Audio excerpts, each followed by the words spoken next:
The emergence of the Thuringi as a distinct Germanic people traces its roots to the complex demographic shifts that swept across Central Europe during the 2nd and 3rd centuries AD. Archaeological excavations conducted throughout the Thuringian Basin have revealed a pattern of settlement that suggests the gradual consolidation of various Germanic groups into what would eventually become recognizable as Thuringian territory. The material evidence from sites such as Weimar, Taubach, Erfurt, Gispersleben, and scattered locations along the Saale and Unstrut rivers demonstrates a continuity of habitation that extends back to the late Roman Iron Age, providing crucial insights into the formative period of Thuringian identity. Excavations at Haarhausen have uncovered substantial evidence of a Germanic settlement complex dating to the mid-2nd century AD, featuring characteristic longhouses with stone foundations and post-hole construction typical of West Germanic building traditions. The settlement pattern reveals a community of approximately 300 inhabitants organised around agricultural production, with clear evidence of ironworking, pottery manufacture and textile production. The ceramic assemblages from this period display distinctive decorative motifs featuring geometric patterns and incised designs that would later become hallmarks of Thuringian material culture. Particularly noteworthy are the large storage vessels found in sunken featured buildings, indicating a sedentary agricultural society with sophisticated food preservation techniques. The burial grounds associated with these early settlements provide compelling evidence for the social organisation and cultural practices of the Proto-Thuringian population. At Gross-Romstedt, archaeologists have documented over 150 cremation burials, dating from the late 2nd to early 4th centuries AD, arranged in distinct clusters that suggest family or clan groupings. The grave goods accompanying these burials include iron spearheads, shield bosses, and fibulae of distinctly Germanic manufacture, alongside imported Roman bronze vessels and glass beads that indicate participation in long-distance trade networks. The presence of high-status warrior burials, identifiable through their elaborate weapon sets including pattern-welded swords and decorated helmets, suggests the emergence of a martial elite during this formative period.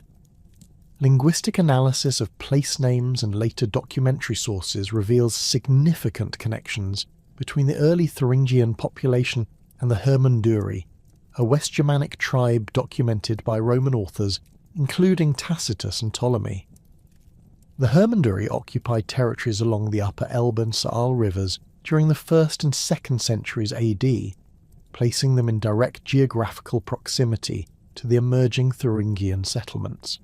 Comparative analysis of material culture from Hermunduri sites such as Steinsberg and early Thuringian settlements reveals shared pottery traditions, similar burial practices, and comparable metalworking techniques that suggest either direct cultural transmission or common ancestral traditions. The relationship between these groups becomes particularly evident in the analysis of fibulae and belt fittings recovered from burial contexts. The distinctive bow fibulae found at both Hermunduri and early Thuringian sites share specific decorative elements, including the use of silver inlay work and characteristic animal-style ornamentation that differs markedly from contemporary Suebi or Alemannic examples. This material continuity suggests that significant portions of the Hermunduri population may have contributed to the formation of the Thuringian tribal confederation, either through direct migration or gradual cultural assimilation. The territorial extent of early Thuringian settlement can be reconstructed through the distribution of characteristic archaeological sites and artifact types across the central German landscape. The core area of settlement encompassed the fertile lowlands of the Thuringian Basin, bounded by the Harz Mountains to the north, the Thuringian Forest to the south, and extending eastward toward the Saale River Valley. This region provided ideal conditions for mixed agricultural practices, combining cereal cultivation in the river valleys with animal husbandry on the surrounding uplands. Archaeological evidence from sites such as Magdala and Jena indicates intensive agricultural exploitation of these territories by the 3rd century AD, with field systems and settlement patterns that would persist well into the medieval period. The relationship between the emerging Thuringian population and neighbouring Germanic peoples reveals a complex pattern of interaction, competition, and cultural exchange. To the west, contact with Frankish groups is evidenced through shared metalworking techniques and similar weapon types found in warrior burials. The discovery of Frankish-style scramasax knives in Thuringian contexts suggests either trade relationships or the presence of Frankish craftsmen within Thuringian communities. Similarly, connections with Saxon populations to the northwest are indicated through shared ceramic traditions and similar house construction techniques documented at sites along the Lena River Valley. The material culture of the early Thuringi displays several distinctive characteristics that differentiate it from contemporary Germanic groups. Pottery production shows a marked preference for large, wheel-thrown vessels with distinctive rim profiles and decorative schemes featuring horizontal banding and impressed geometric patterns. The ceramic tradition demonstrates clear continuity with earlier Hermunduri styles, while incorporating new elements that suggest innovation and adaptation to local conditions. Hand-built cooking pots typically feature rounded bottoms and inverted rims, often decorated with finger impressions or incised lines that create distinctive surface textures. Metalworking traditions among the early Thuringi reveal sophisticated techniques adapted to local resource availability. Iron production centres have been identified at several locations, including Kachla and Rudolstadt, where bog iron deposits provided raw materials for tool and weapon manufacture. The smiths of these communities developed distinctive techniques for producing high-quality steel through careful carbon control, evidenced by the superior preservation and metallurgical analysis of weapons recovered from burial contexts. Bronze working continued alongside iron production, with local craftsmen producing elaborate belt fittings, horse harness elements, and personal ornaments that display characteristic Thuringian artistic motifs. The burial practices of the early Thuringian population provide crucial insights into social organisation and religious beliefs during this formative period. Cremation remained the dominant burial rite throughout the 2nd and 3rd centuries, with the deceased typically burned on large pyres before the remains were collected and placed in ceramic urns. These urns were then buried in designated cemetery areas, often accompanied by grave goods that reflected the social status and occupation of the deceased. Warrior burials consistently include weapons and military equipment, while female burials often contain textile tools, jewellery, and domestic implements that indicate their roles in household production. The arrangement of burial grounds reveals important information about Thuringian social structure. Cemeteries typically consist of family or clan groups arranged in distinct clusters, with the most elaborate burials occupying central positions within each grouping. The presence of child burials with substantial grave goods indicates hereditary status distinctions, while the distribution of imported luxury items suggests the emergence of trade networks and economic differentiation within Thuringian society. Particularly significant are the horse burials found at several sites, indicating the importance of mounted warfare and the high status accorded to cavalry equipment in early Thuringian military culture. Settlement patterns during this period reflect adaptation to local environmental conditions and defensive considerations. Most communities occupied elevated positions overlooking river valleys, providing natural defensive advantages while maintaining access to agricultural land and water sources. The typical settlement consisted of 10, 20 longhouses arranged around a central open area, with associated outbuildings for craft production and storage. These communities were typically surrounded by earthen ramparts and wooden palisades, indicating persistent security concerns during this period of demographic instability and tribal movement. The evidence for long-distance trade connections reveals the integration of early Thuringian communities into broader European exchange networks. Roman coins found at several sites indicate continued contact with the empire, while amber from the Baltic coast and glass beads from the Rhineland demonstrate participation in established trade routes.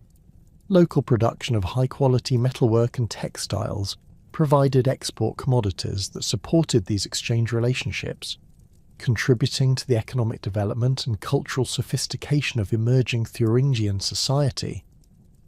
The gradual consolidation of various Germanic groups into a recognizable Thuringian identity represents one of the most significant ethnogenetic processes of the late Roman period.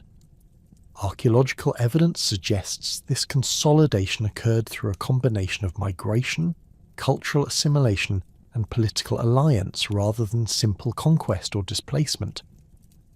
The resulting population combined elements from multiple Germanic traditions while developing distinctive characteristics that would define Thuringian culture for centuries to come.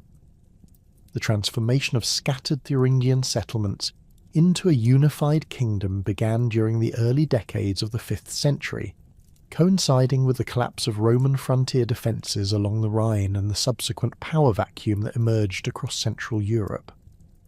Archaeological evidence from this period reveals a marked shift in settlement patterns, with the construction of larger fortified centres and the abandonment of many smaller agricultural communities. The concentration of population into defensible locations reflects both the opportunities and dangers presented by the weakening of imperial authority and the increased mobility of Germanic peoples seeking new territories. The legendary figure of King Bisinus emerges from later Frankish and Thuringian sources as the founder of the first centralised Thuringian monarchy, though the historical details of his reign remain obscured by the mythological elements that accumulated around his memory. Frankish chroniclers, writing centuries after the events they describe, present Bisinus as a powerful ruler who established his court at a fortified settlement that archaeological evidence suggests may have been located in the vicinity of modern-day Erfurt. Excavations at the Petersburg site have revealed substantial defensive works dating to the early 5th century, including a double rampart system with timber-reinforced earthworks and evidence of large-scale metalworking activities that would be consistent with a royal centre. The establishment of Bisinus's kingdom appears to have involved the systematic incorporation of existing Thuringian chieftains and their retinues into a hierarchical structure centred on royal authority. Material evidence for this process can be observed in the standardisation of weapon types and decorative styles across Thuringian territories during the mid-5th century. Sword pommels and shield fittings from this period display remarkably consistent decorative schemes featuring interlaced animal motifs and geometric patterns that suggest centralised production or the enforcement of stylistic standards by royal craftsmen. The distribution of these standardised items extends across the entire Thuringian cultural area, indicating the reach of royal authority and the success of political unification efforts. The territorial expansion of the Thuringian kingdom under Bisinus and his successors transformed the political landscape of central Germany through a series of campaigns that extended Thuringian control from the Harz Mountains in the north to the main river valley in the south. The conquest of the Harz region provided access to valuable mineral resources, particularly silver deposits that would fund further military expansion and support the development of a sophisticated court culture. Archaeological evidence from mining sites in the Harz reveals intensive exploitation, beginning in the mid-5th century, with the construction of permanent settlements to support mining operations and the establishment of smelting centres for processing extracted ores. The incorporation of territories along the main river brought the Thuringians into direct contact with Alemannic and Bavarian populations, creating a complex frontier zone characterised by both conflict and cultural exchange. Fortified positions established during this period of expansion such as the hilltop settlement at Steinsberg, reveal sophisticated defensive planning with multiple lines of earthwork fortifications and carefully positioned watchtowers that provided early warning of approaching enemies. The construction techniques employed at these sites demonstrate advanced engineering knowledge, with timber-laced ramparts and stone-faced walls that could withstand prolonged sieges. The development of fortified settlements throughout Thuringian territory reflects both the military necessities of territorial expansion and the emergence of a complex administrative system required to govern the expanded kingdom. The largest of these settlements, which served as regional administrative centres, featured substantial timber halls that functioned as both royal residences and assembly places for local nobles. Archaeological investigations at sites such as Weimar and Gotha have revealed the remains of these hall complexes, with structures measuring up to 40 metres in length and featuring elaborate post and beam construction techniques that required sophisticated carpentry skills. The emergence of a distinctive Thuringian nobility during this period can be traced through the archaeological record of elite burials and the construction of high-status residential complexes. Warrior graves from the late 5th and early 6th centuries contain increasingly elaborate weapon sets, including pattern-welded swords with silver-inlaid hilts, decorated spearheads, and ornate shield bosses that demonstrate both the wealth of the Thuringian elite and the sophisticated metalworking techniques available to royal craftsmen. The presence of horse burials alongside these warrior interments indicates the development of heavy cavalry tactics and the high status accorded to mounted warriors within Thuringian military organisation. The warrior culture that developed within the Thuringian kingdom emphasised personal valour, loyalty to the king, and the acquisition of martial glory through successful campaigns against neighbouring peoples. This cultural emphasis is reflected in the material remains of weapons and military equipment, which display increasingly sophisticated decoration and superior metallurgical quality compared to earlier periods. Swords from this era feature complex pattern-welded blades with distinctive herringbone patterns created through the careful manipulation of iron and steel during the forging process, while spearheads display elaborate silver inlay work depicting stylized animals and geometric designs. The organisation of Thuringian military forces appears to have followed Germanic traditions of warrior bands bound to their leaders through personal oaths of loyalty, but adapted to the requirements of governing a large territorial kingdom. Archaeological evidence suggests the development of a professional warrior class supported by agricultural tribute and plunder from successful campaigns, with permanent military settlements established at strategic locations throughout the kingdom.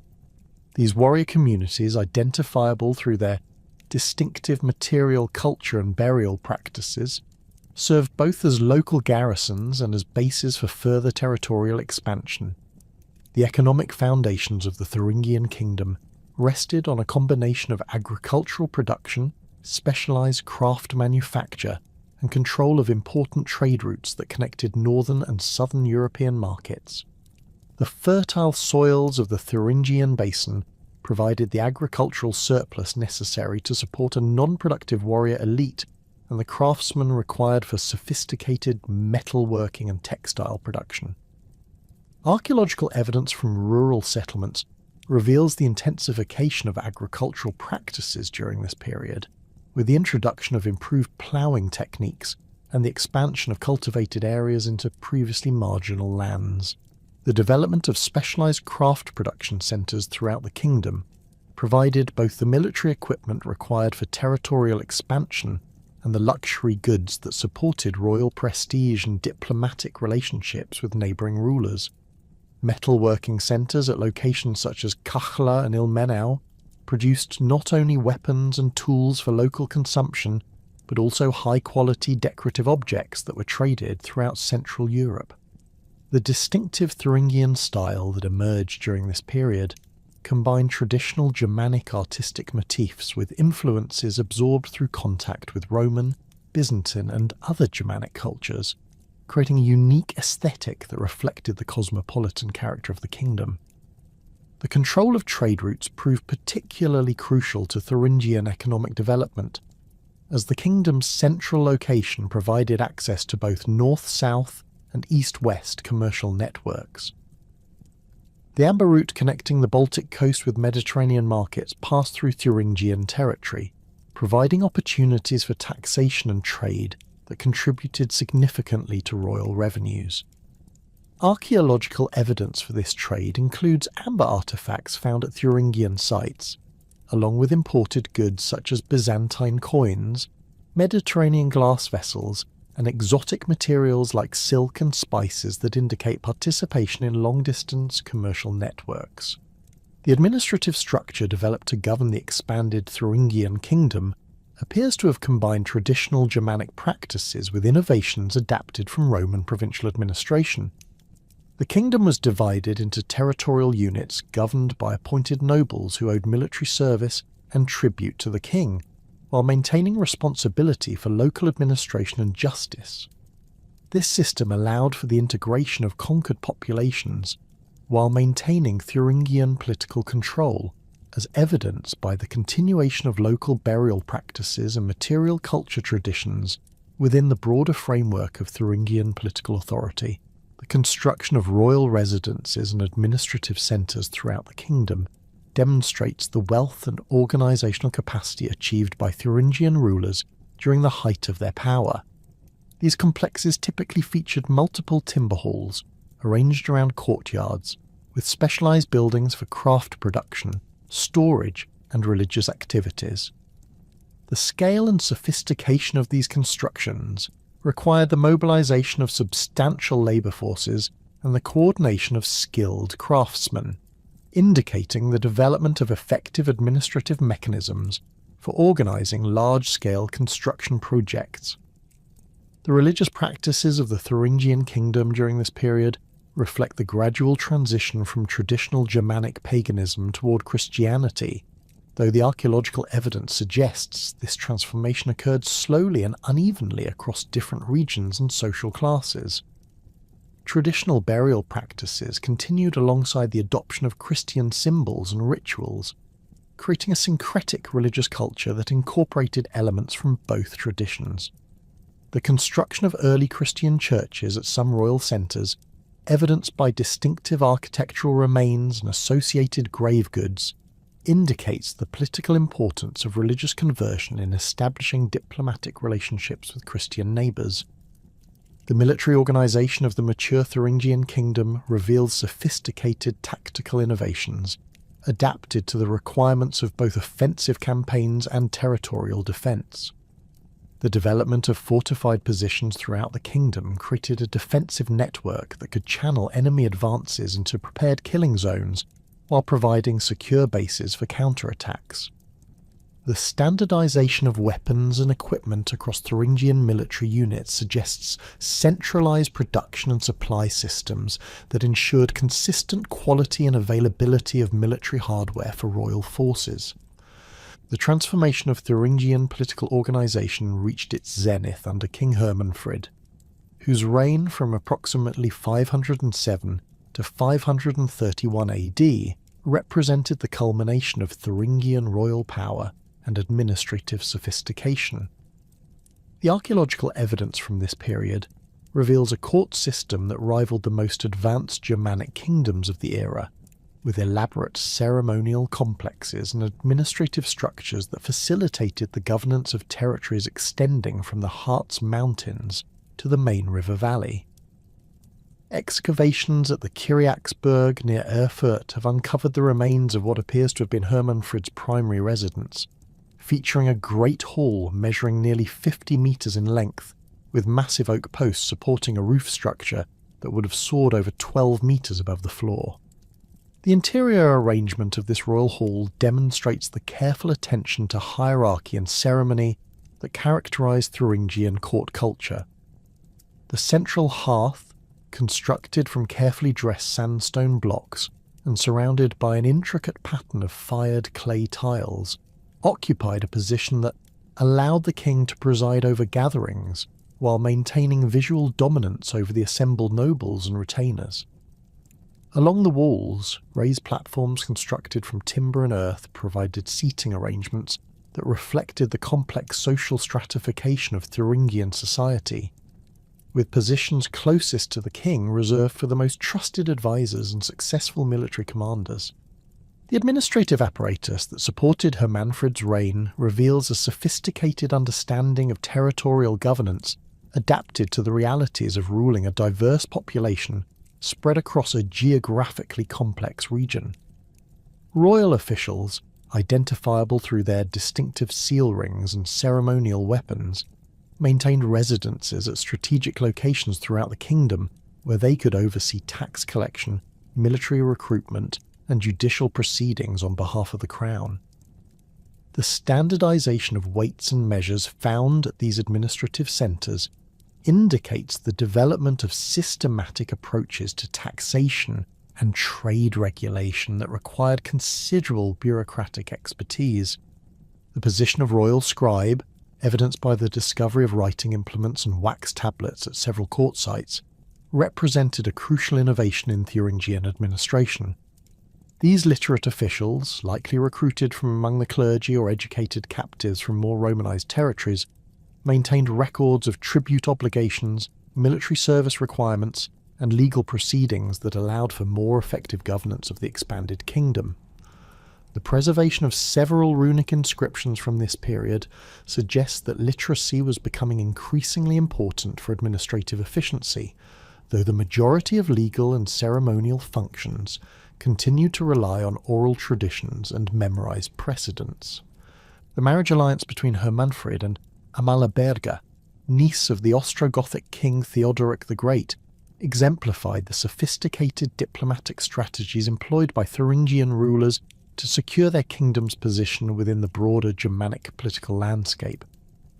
This union, which likely took place around 510 AD, brought substantial political advantages, including access to Ostrogothic military expertise, trade connections with Mediterranean markets, and diplomatic protection against Frankish expansion. Archaeological evidence from this period reveals the presence of distinctly Ostrogothic material culture at Thuringian court sites, including elaborate fibulae, decorated belt fittings, and weapon components that demonstrate the cultural exchange facilitated by this high-level marriage alliance. The influence of Amalaberga's Ostrogothic connections can be observed in the transformation of Thuringian court, ceremonial and artistic production during Her Manfred's reign.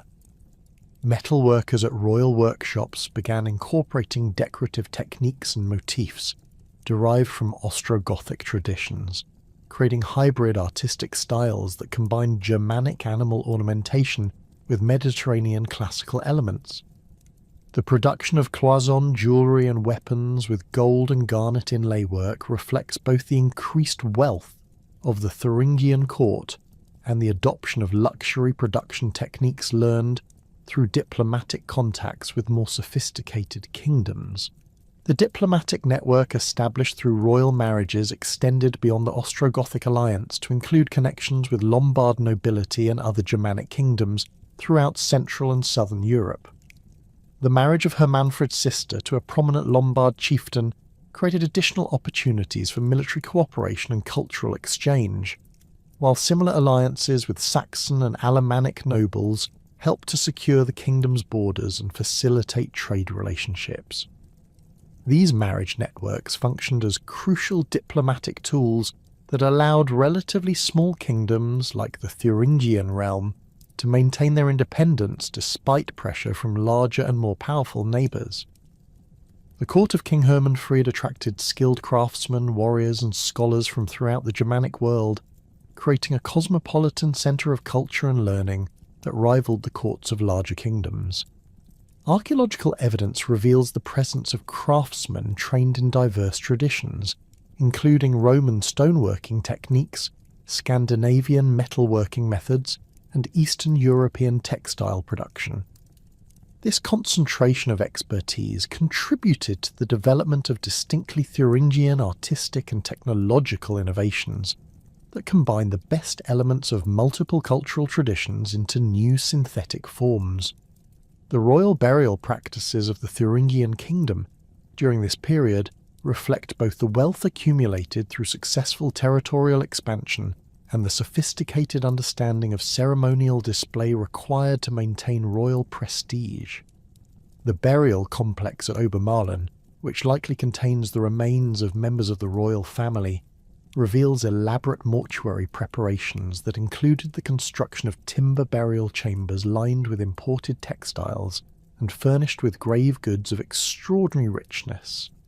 The deceased were interred wearing complete sets of gold and silver jewellery, accompanied by weapons decorated with precious metals and semi-precious stones, and surrounded by imported luxury goods that demonstrated their connections to distant markets and diplomatic networks.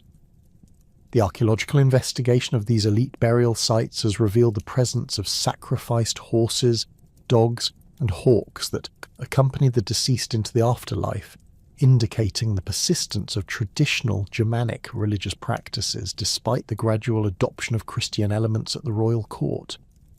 The careful arrangement of these animal sacrifices according to specific ritual patterns suggests the involvement of specialized religious practitioners who maintained knowledge of ancient ceremonial requirements while adapting them to the changing political and cultural circumstances of the kingdom. The grave goods recovered from royal burials provide detailed insights into the material culture and artistic achievements of the Thuringian court. Swords with pattern-welded blades featuring complex geometric designs created through the manipulation of different types of steel demonstrate the technical expertise of royal weaponsmiths, while the elaborate decoration of scabbards and sword hilts with gold wire inlay and semi-precious stone settings reveals the aesthetic sophistication achieved by court artisans. The presence of complete sets of horse harness fittings, decorated with matching artistic motifs, indicates the importance of mounted warfare and ceremonial display in maintaining royal authority. The development of Germanic law codes under Thuringian royal authority represents one of the most significant administrative innovations of this period, providing standardized legal procedures that could be applied consistently throughout the kingdom's diverse territories. While no complete Thuringian law code survives from this period, references in later Frankish sources and comparative analysis with contemporary Germanic legal traditions suggest the existence of sophisticated judicial procedures that balance traditional clan-based justice with the requirements of royal authority. The establishment of royal courts at major administrative centres provided venues for the resolution of disputes that crossed traditional tribal boundaries or involved conflicts between different ethnic groups within the kingdom. The judicial system developed under Thuringian royal authority appears to have incorporated elements from multiple legal traditions, including Germanic customary law, Roman provincial legal practices, and innovations developed to address the specific challenges of governing a multi-ethnic kingdom. Royal judges, appointed from among trusted nobles and supported by legal experts familiar with traditional precedents, travelled throughout the kingdom to hear cases and enforce royal decisions. The standardization of legal procedures and penalties helped to create a sense of unified identity among the diverse populations of the kingdom, while maintaining respect for local customs and traditions. The enforcement of royal justice required the development of effective mechanisms for compelling compliance with legal decisions and maintaining order throughout the kingdom. Archaeological evidence suggests the establishment of royal garrisons at strategic locations where armed retainers could respond quickly to challenges to royal authority or breaches of the peace. These military installations, identifiable through their distinctive fortification patterns and weapon assemblages, serve both as symbols of royal power and as practical instruments for maintaining control over potentially rebellious populations. The integration of traditional Germanic assembly practices with royal judicial authority created hybrid institutions that balance popular participation in legal proceedings with the requirements of centralized governance. Local assemblies continued to function for minor disputes and community matters, while more serious cases involving royal interests or intertribal conflicts were reserved for royal courts presided over by appointed officials. This system allowed for the preservation of traditional legal customs, while ensuring that royal authority remained supreme in matters affecting the stability and security of the kingdom. The economic foundations that supported the elaborate court culture and administrative system of the Thuringian kingdom during Hermanfrid's reign rested on sophisticated systems of tribute collection, trade regulation, and resource exploitation that generated substantial revenues for royal use.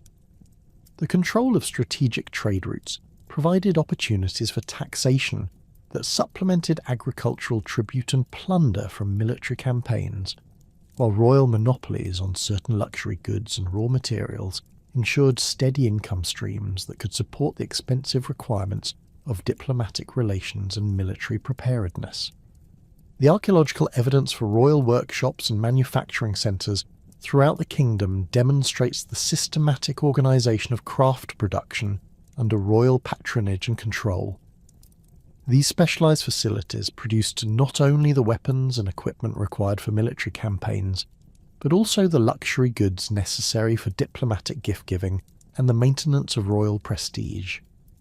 The standardisation of production techniques and decorative styles across multiple workshop sites indicates the development of training programs and quality control measures that ensured consistent standards for royal commissions. The military apparatus that sustained Thuringian royal power during the 5th and early 6th centuries represented a sophisticated adaptation of traditional Germanic warrior culture to the demands of territorial conquest and defence. Archaeological excavations throughout Thuringian territories have revealed weapon assemblages and fortification systems that demonstrate remarkable innovation in both tactical organisation and military technology. The transformation of scattered tribal warbands into a coordinated royal army required fundamental changes in equipment standardisation, training methods, and command structures that reflected the administrative capabilities of the mature Thuringian kingdom. The primary weapon of Thuringian warriors remained the spear, with archaeological evidence revealing a remarkable diversity of spearhead designs adapted to specific tactical requirements. Excavations at Weimar Taubach have uncovered specialised spearheads, ranging from lightweight javelins designed for mounted combat to massive infantry pikes measuring over 4 meters in total length. The socketed construction of these weapons demonstrates sophisticated metallurgical techniques, with wrought iron sockets forge-welded to high-carbon steel points that could penetrate both mail armour and wooden shields. The distinctive leaf-shaped blades found at many Thuringian sites feature pronounced central ridges that provided structural strength while reducing overall weight, allowing warriors to wield these weapons effectively in prolonged combat. The development of specialised cavalry equipment under Thuringian military organisation marked a significant departure from earlier Germanic fighting traditions. Horse burials from the late 5th century reveal elaborate harness systems featuring bronze and iron fittings, decorated with intricate animal-style ornamentation. The bits recovered from these contexts show sophisticated understanding of equine control, with jointed mouthpieces and decorative cheekpieces that provided both functional effectiveness and ceremonial display. Stirrups, though not universally adopted, appear in several high-status warrior burials from the early 6th century, indicating experimentation with mounted combat techniques that would later become standard throughout Germanic Europe. The sword assemblages recovered from Thuringian warrior graves demonstrate the pinnacle of early medieval metallurgical achievement.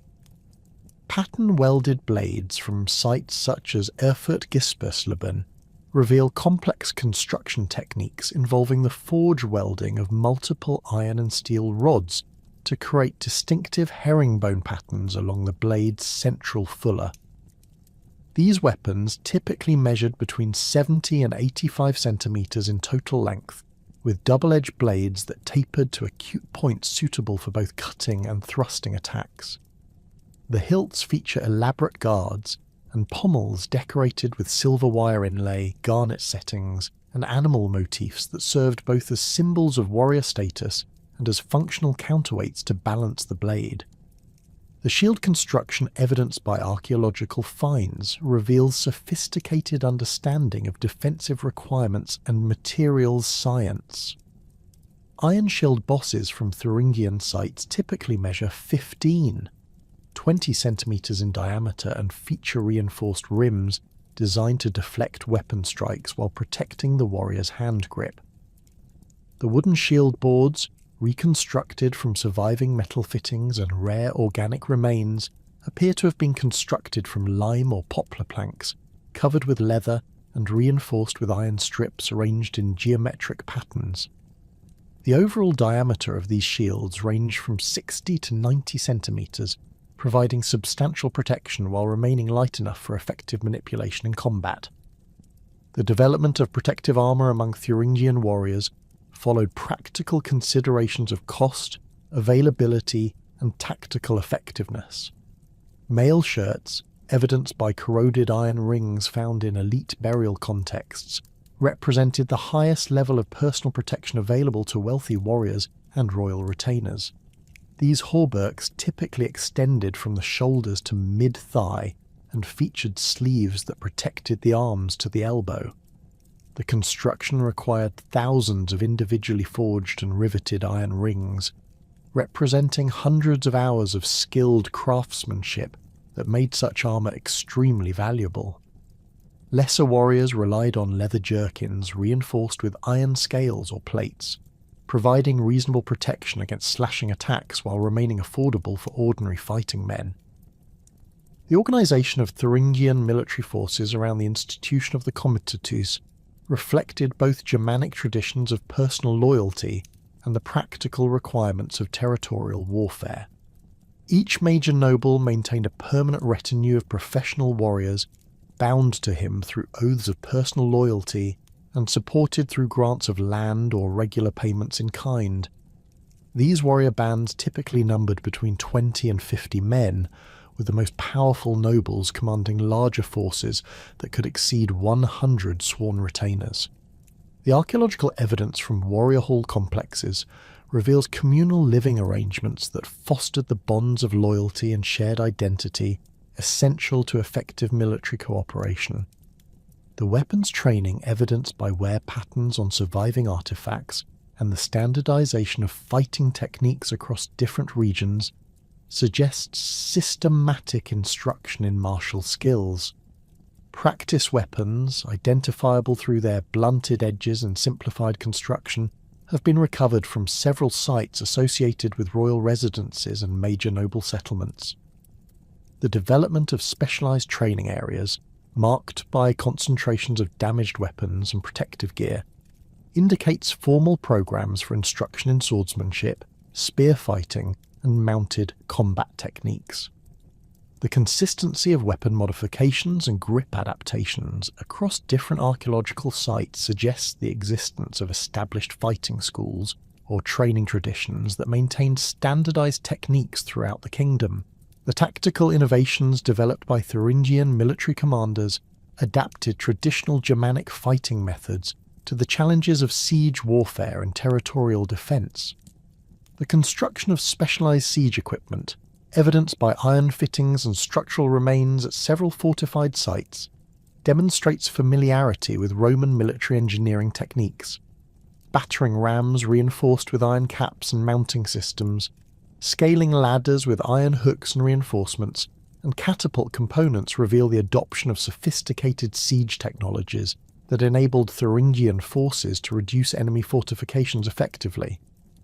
The presence of large quantities of iron arrowheads and crossbow bolts at siege sites indicates the development of coordinated missile tactics that could suppress enemy defenders during assault operations.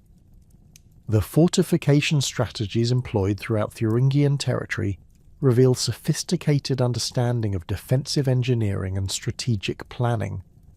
The hill fort complex at Steinsberg demonstrates the most advanced fortification techniques available to Germanic peoples during this period, featuring multiple defensive lines that channeled attackers into carefully prepared killing zones. The outer rampart, constructed from timber-laced earthwork with a stone facing, extended for over 2 kilometres around the hilltop settlement and incorporated natural terrain features to maximise defensive effectiveness. Internal divisions within the fortified area created separate defensive zones that could be held independently, allowing defenders to continue resistance even if outer defences were breached. The construction techniques employed in Thuringian fortifications combine traditional Germanic earthwork methods with innovations adapted from Roman military engineering. The use of timber lacing in rampart construction, evidenced by preserved oak beams at several sites, provided structural integrity that could withstand both siege engines and natural erosion. The careful placement of gates and sally ports allowed defenders to launch counterattacks while minimising exposure to enemy missile fire, while the incorporation of internal water sources ensured the ability to withstand prolonged sieges. The standardisation of defensive designs across multiple sites suggests the existence of specialised military engineers capable of adapting proven techniques to local topographical conditions. The network of fortified positions established throughout Thuringian territory created a defensive system that could coordinate resistance against large-scale invasions while providing secure bases for offensive operations, signal fires and horn calls, evidenced by beacon platforms and acoustic considerations in fort placement, enabled rapid communication between distant strongholds and allowed for coordinated military responses to enemy threats. The positioning of these fortifications along major river valleys and mountain passes demonstrated strategic understanding of invasion routes and the importance of controlling key terrain features that could channel enemy movements. The conflicts with neighbouring Saxon peoples during the late 5th and early 6th centuries reveal the tactical challenges faced by Thuringian military forces when confronting enemies with different fighting traditions and strategic objectives. Saxon raiders, operating from bases in the northern German lowlands, employed hit-and-run tactics that emphasised mobility and surprise over direct confrontation. The Thuringian response involved the development of rapid reaction forces based at forward positions along the northern frontier, equipped with horses and light weapons that enabled pursuit of raiding parties. Archaeological evidence from battlefield sites reveals the adoption of Saxon weapon types and fighting techniques by Thuringian warriors, suggesting tactical adaptation through direct combat experience. The military pressure exerted by Frankish expansion from the west required different defensive strategies adapted to confronting organised armies rather than raiding parties. Frankish military organisation emphasised heavy infantry formations supported by cavalry units, requiring Thuringian forces to develop counter-tactics that could disrupt enemy formations while exploiting superior knowledge of local terrain. The construction of fortified positions along the western frontier incorporated lessons learned from observing Frankish siege techniques, with particular attention to defending against coordinated infantry assaults and cavalry charges. The archaeological evidence reveals the adoption of Frankish weapon designs and armour styles by Thuringian warriors, indicating both the effectiveness of enemy equipment and the pragmatic approach to military innovation characteristic of Germanic warfare.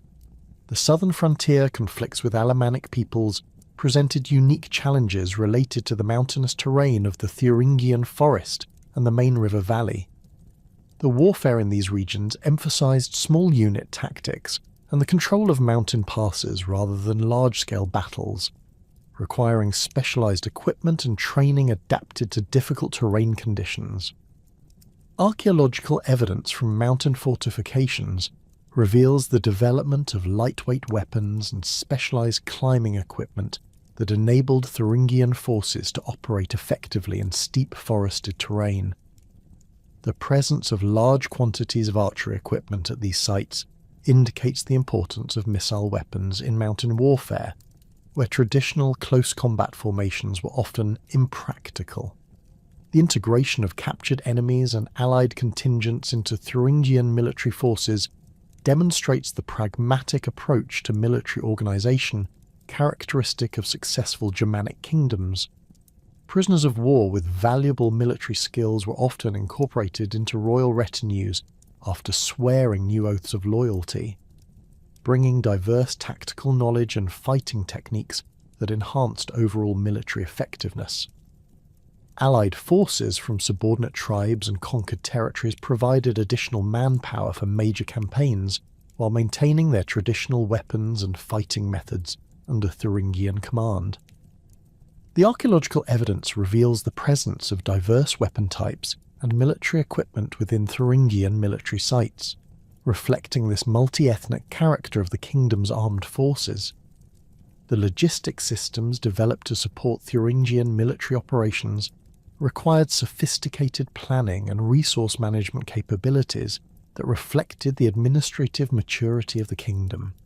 Supply depots established at strategic locations throughout the territory provided stockpiles of weapons, armour, and provisions that could support extended campaigns without requiring constant resupply from distant bases. The standardization of weapon designs and ammunition types simplified logistics requirements while ensuring compatibility between different military units. Archaeological evidence from these supply centres reveals the systematic organisation of military stores, with separate areas designated for different categories of equipment and careful attention to preservation techniques that maintained readiness for extended periods. The development of military intelligence networks and reconnaissance capabilities enabled Thuringian commanders to plan operations with detailed knowledge of enemy positions, strengths, and intentions. The establishment of observation posts along frontier areas provided early warning of enemy movements while gathering information about tactical innovations and strategic preparations. The archaeological evidence suggests the existence of specialized scouts and messengers equipped with fast horses and light weapons, who could gather intelligence and communicate rapidly with military commanders. The integration of local populations into these intelligence networks provided additional sources of information while creating early warning systems that could alert military forces to developing threats. The spiritual landscape of Thuringian society during the 5th and 6th centuries reflected the complex interweaving of traditional Germanic religious practices with emerging Christian influences, creating a syncretic religious culture that served both the practical needs of royal administration and the spiritual requirements of a diverse population. Archaeological evidence from cult sites throughout Thuringian territory reveals the persistence of ancient Germanic religious traditions centered on the worship of major deities including Woden, Donar, and Freyja, whose veneration continued alongside the gradual adoption of Christian symbols and practices by the royal court and urban populations.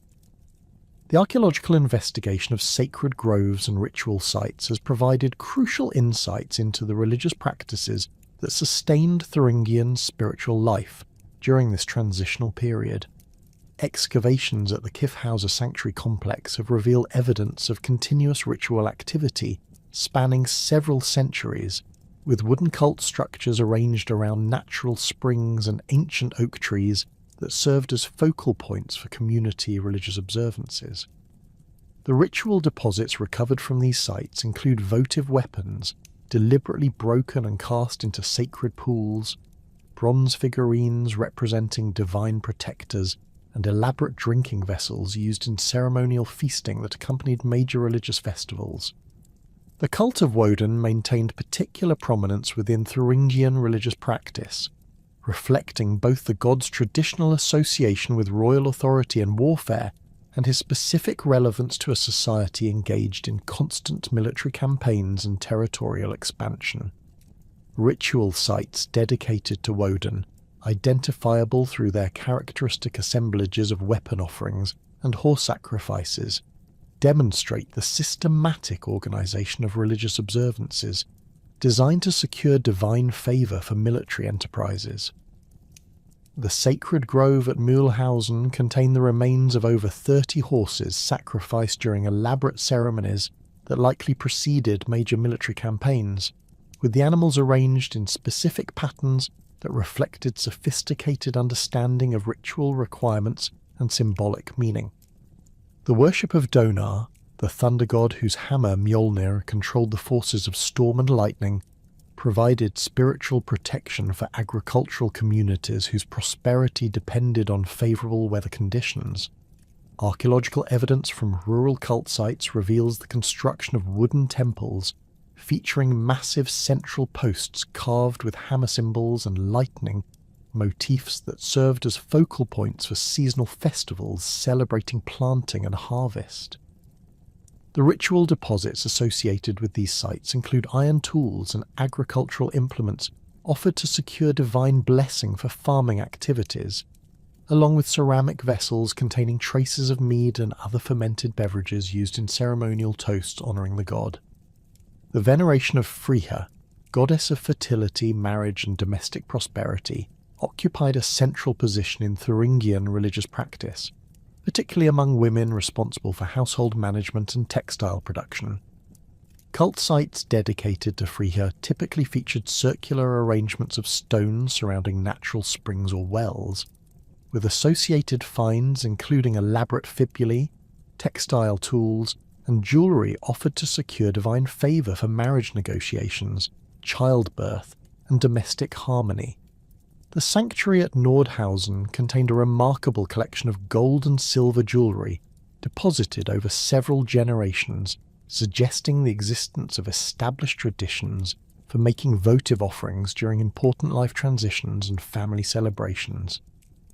The role of religious specialists within Thuringian society encompassed both traditional Germanic priests who maintained ancient cult practices and emerging Christian clergy who served the spiritual needs of converted populations.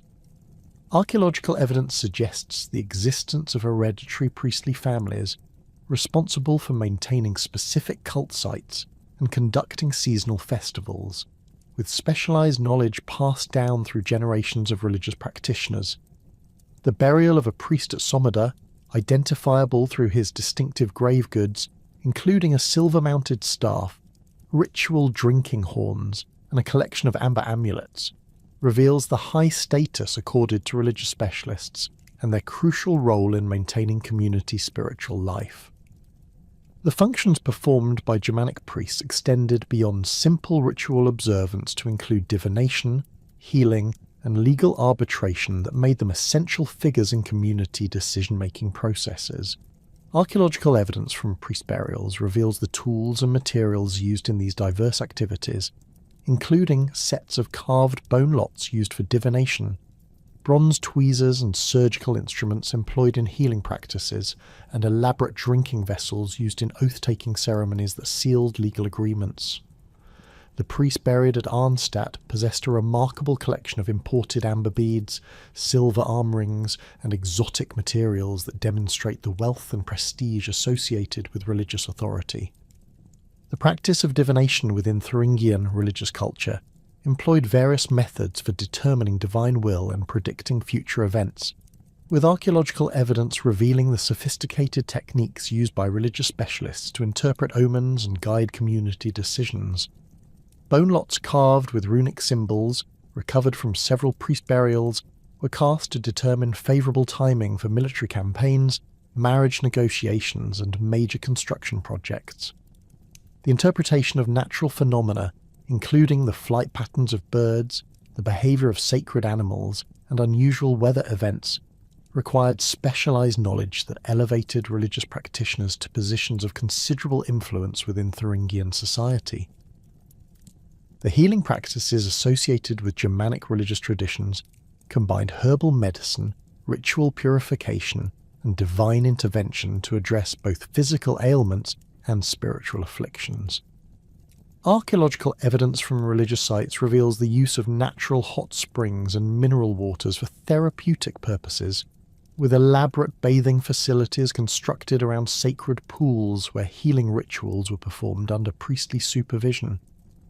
The medical instruments recovered from priest burials, including bronze forceps, surgical knives, and cauterizing tools, demonstrate the practical medical knowledge possessed by religious specialists who served as both spiritual guides and community healers. The seasonal religious calendar that governed Thuringian spiritual observances reflected the agricultural cycle and the military campaigning season, with major festivals timed to coincide with crucial periods in the community's economic and social life. The spring festival, celebrating the return of fertility to the land, involved elaborate ceremonies at sacred groves where ritual ploughing was performed to ensure successful harvests, while autumn celebrations honoured the completion of harvest and prepared communities for the challenges of winter survival. Archaeological evidence from festival sites reveals the massive scale of these celebrations, with cooking areas capable of preparing food for hundreds of participants and ritual deposits containing the remains of dozens of sacrificed animals. The winter solstice celebrations held particular importance in Thuringian religious practice, marking both the symbolic death and rebirth of the sun, and providing opportunities for community bonding during the darkest period of the year. Archaeological evidence from hall sites reveals the elaborate preparations made for these festivals, with special drinking vessels, decorated serving implements, and ritual furniture arranged to accommodate large gatherings of nobles and their retinues. The Yule celebrations involved gift-giving ceremonies that reinforced social bonds and demonstrated the generosity expected of successful leaders, while ritual toasts honoured ancestors and sought divine protection for the coming year. The burial practices associated with different religious traditions reveal the complex negotiation between traditional Germanic customs and emerging Christian influences that characterized Thuringian spiritual life during this transitional period. Traditional cremation burials continued alongside the adoption of Christian inhumation practices, with some individuals receiving elaborate funeral rites that combined elements from both traditions. The cemetery at Weimar contains burials spanning the conversion period that demonstrate this religious syncretism, with Christian crosses appearing alongside traditional Germanic grave goods and burial orientations that reflected both Christian and pagan religious requirements. The gradual introduction of Christian missionary activity during the late 5th and early 6th centuries created new opportunities for religious expression, while challenging traditional Germanic spiritual practices. The earliest Christian missions appear to have focused on royal courts and urban centres, where political advantages could be gained through religious conversion, with archaeological evidence revealing the construction of small wooden churches at several major administrative centres. These early Christian buildings typically featured simple rectangular plans, with wooden construction techniques adapted from traditional Germanic hall architecture, suggesting the practical accommodation of Christian worship within existing cultural frameworks. The missionary strategies employed by Christian evangelists reflected sophisticated understanding of Germanic religious psychology and the importance of demonstrating Christian spiritual power through practical results. Archaeological evidence suggests that early Christian missions concentrated on providing healing services, agricultural advice, and literacy training that offered tangible benefits to potential converts while gradually introducing Christian theological concepts. The success of these missions depended heavily on the support of royal patrons, who could provide protection for Christian clergy and resources for church construction and maintenance. The process of religious conversion among Thuringian populations appears to have occurred gradually and unevenly, with different communities and social classes adopting Christian practices at different rates depending on local circumstances and political pressures. Archaeological evidence reveals the persistence of traditional religious practices well into the Christian period, with pagan symbols and ritual objects continuing to appear in burial contexts, alongside Christian artifacts. The cemetery at Erfurt demonstrates this religious complexity, with burials from the early 6th century containing both Christian crosses and traditional Germanic amulets, suggesting the development of syncretic religious practices that combined elements from both traditions. The establishment of early Christian churches within Thuringian territory required careful negotiation with existing religious authorities and the adaptation of Christian practices to local cultural expectations. The church at Mühlberg, constructed during the reign of King Hermanfrid, featured architectural elements that reflected both Christian liturgical requirements and Germanic aesthetic preferences, with carved wooden posts supporting the roof structure that displayed traditional animal-style ornamentation alongside Christian symbols. The positioning of these early churches often incorporated existing sacred sites, suggesting deliberate attempts to transfer religious authority from pagan to Christian contexts while maintaining continuity with established spiritual traditions. The development of Christian burial practices within Thuringian communities involved the gradual transformation of traditional Germanic funeral customs rather than their complete replacement. Early Christian burials typically retained many elements of traditional gravegood deposition, while adopting Christian burial orientations and symbolic elements. The cemetery at Gotha reveals this transitional process, with Christian burials from the early 6th century containing simplified versions of traditional Germanic grave assemblages, alongside Christian symbols such as crosses and religious medallions that demonstrated the deceased's religious affiliation. The role of Christian clergy in Thuringian society evolved from that of foreign missionaries to integrated community leaders, who served both spiritual and administrative functions within the developing Christian infrastructure. Archaeological evidence suggests that early Christian priests often possessed literacy skills that made them valuable as administrative assistants to royal officials, while their spiritual authority provided alternative sources of legal and moral guidance that complemented traditional Germanic judicial practices. The burial of a Christian priest at Arnstadt reveals the wealth and status achieved by successful clergy, with grave goods including silver chalices, illuminated manuscripts, and imported luxury items that demonstrate the material rewards available to religious specialists who successfully navigated the complex political and cultural landscape of the conversion period. The construction of religious infrastructure to support both traditional Germanic and emerging Christian practices required substantial investment of resources and skilled labour that reflected the importance placed on spiritual observances by Thuringian society. The temple complex at Kyffhauser underwent multiple phases of construction and renovation during the 5th and 6th centuries, with wooden structures replaced by more elaborate stone buildings that demonstrated increasing architectural sophistication and community investment in religious activities. The associated workshops and residential areas suggest the development of permanent religious communities that supported both ritual activities and the practical needs of pilgrims and worshippers who travelled to participate in major festivals.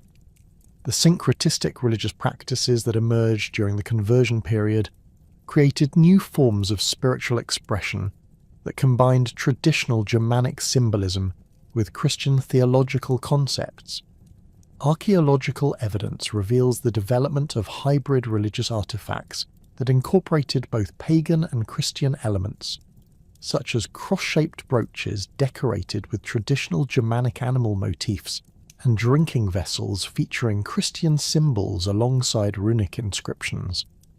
These objects demonstrate the creative adaptation of religious traditions to changing spiritual and political circumstances, while maintaining continuity with established cultural practices that provided stability during periods of rapid social transformation.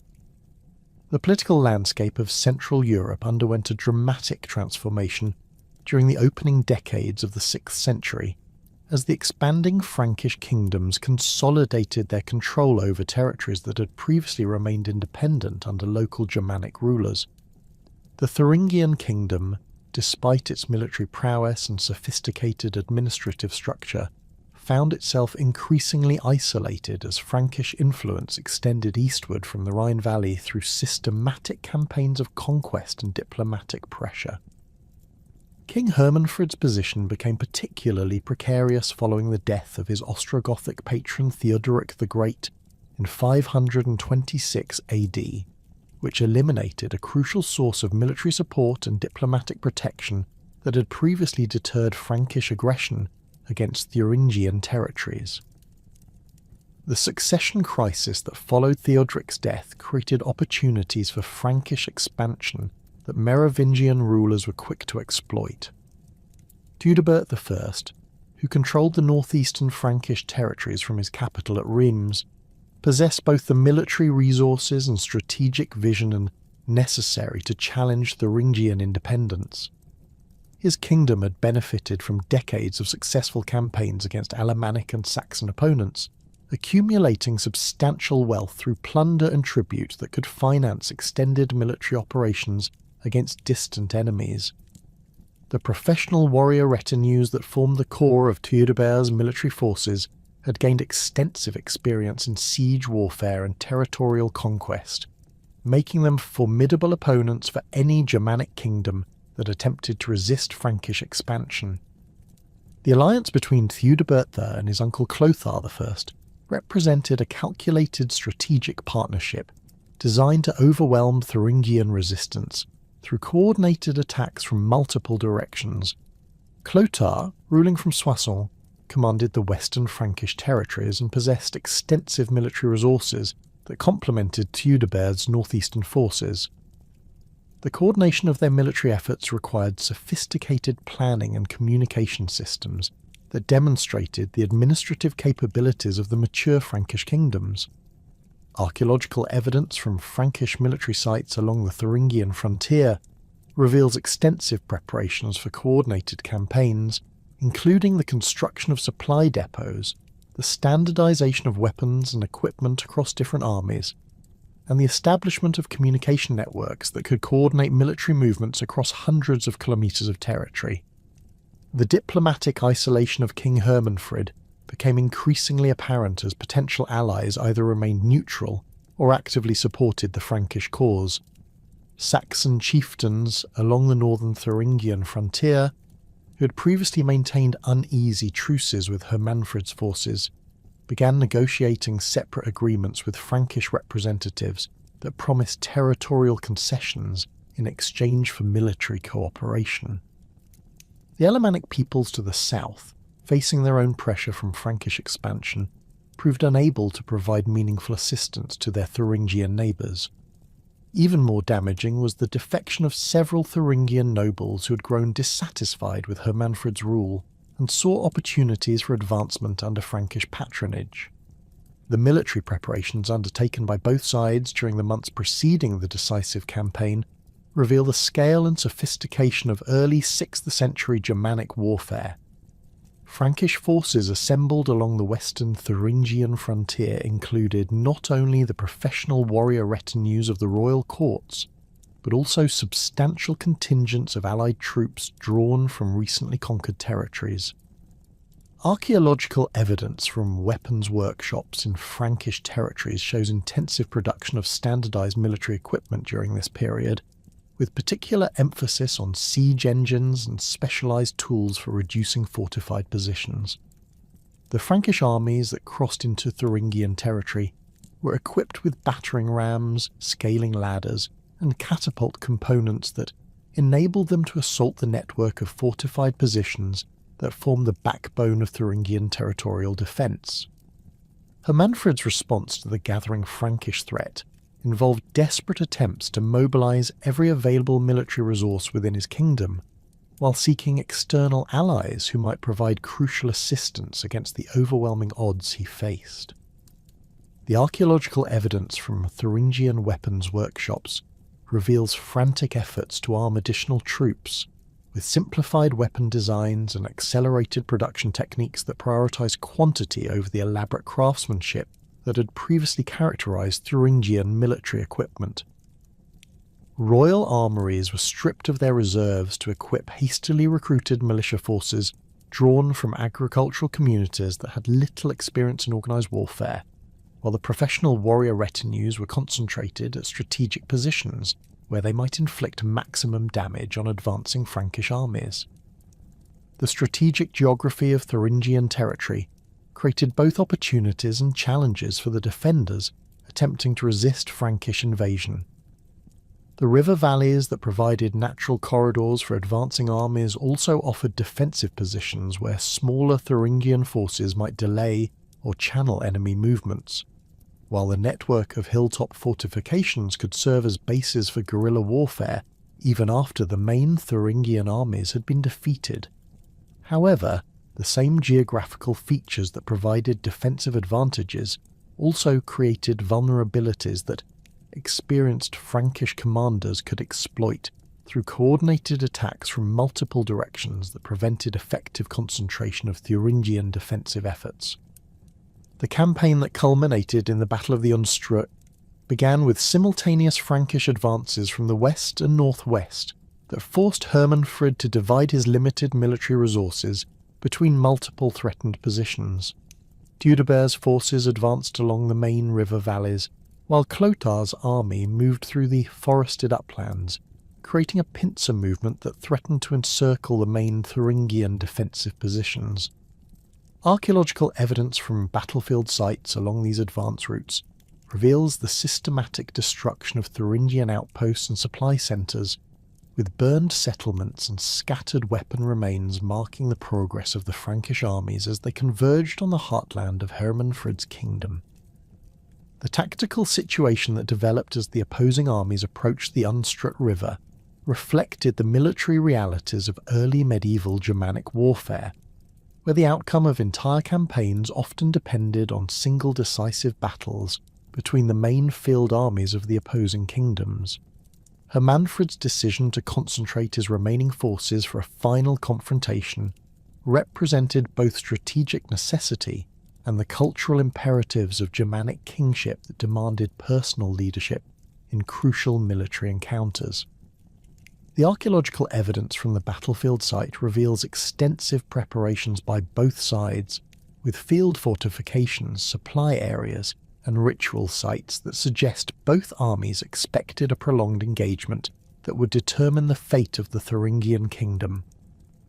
The deployment of forces for the Battle of the Unstrut demonstrated the tactical innovations that had developed within both Frankish and Thuringian military organisations during decades of warfare against diverse opponents.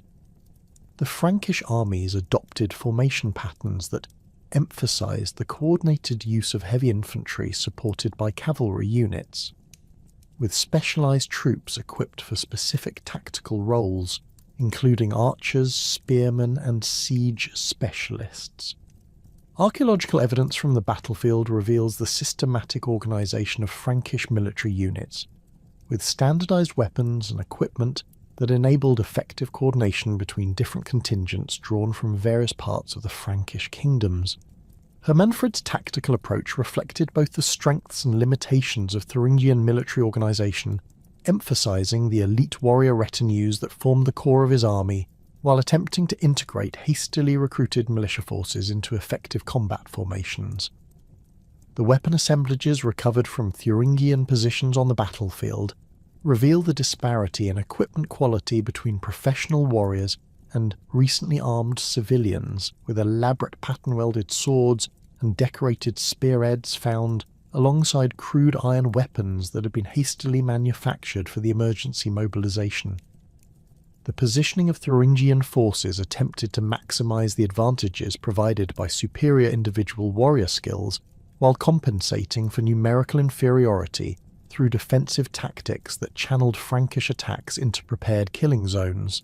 The course of the battle itself can be reconstructed through archaeological evidence that reveals the movement of forces across the battlefield and the locations where the most intense fighting occurred.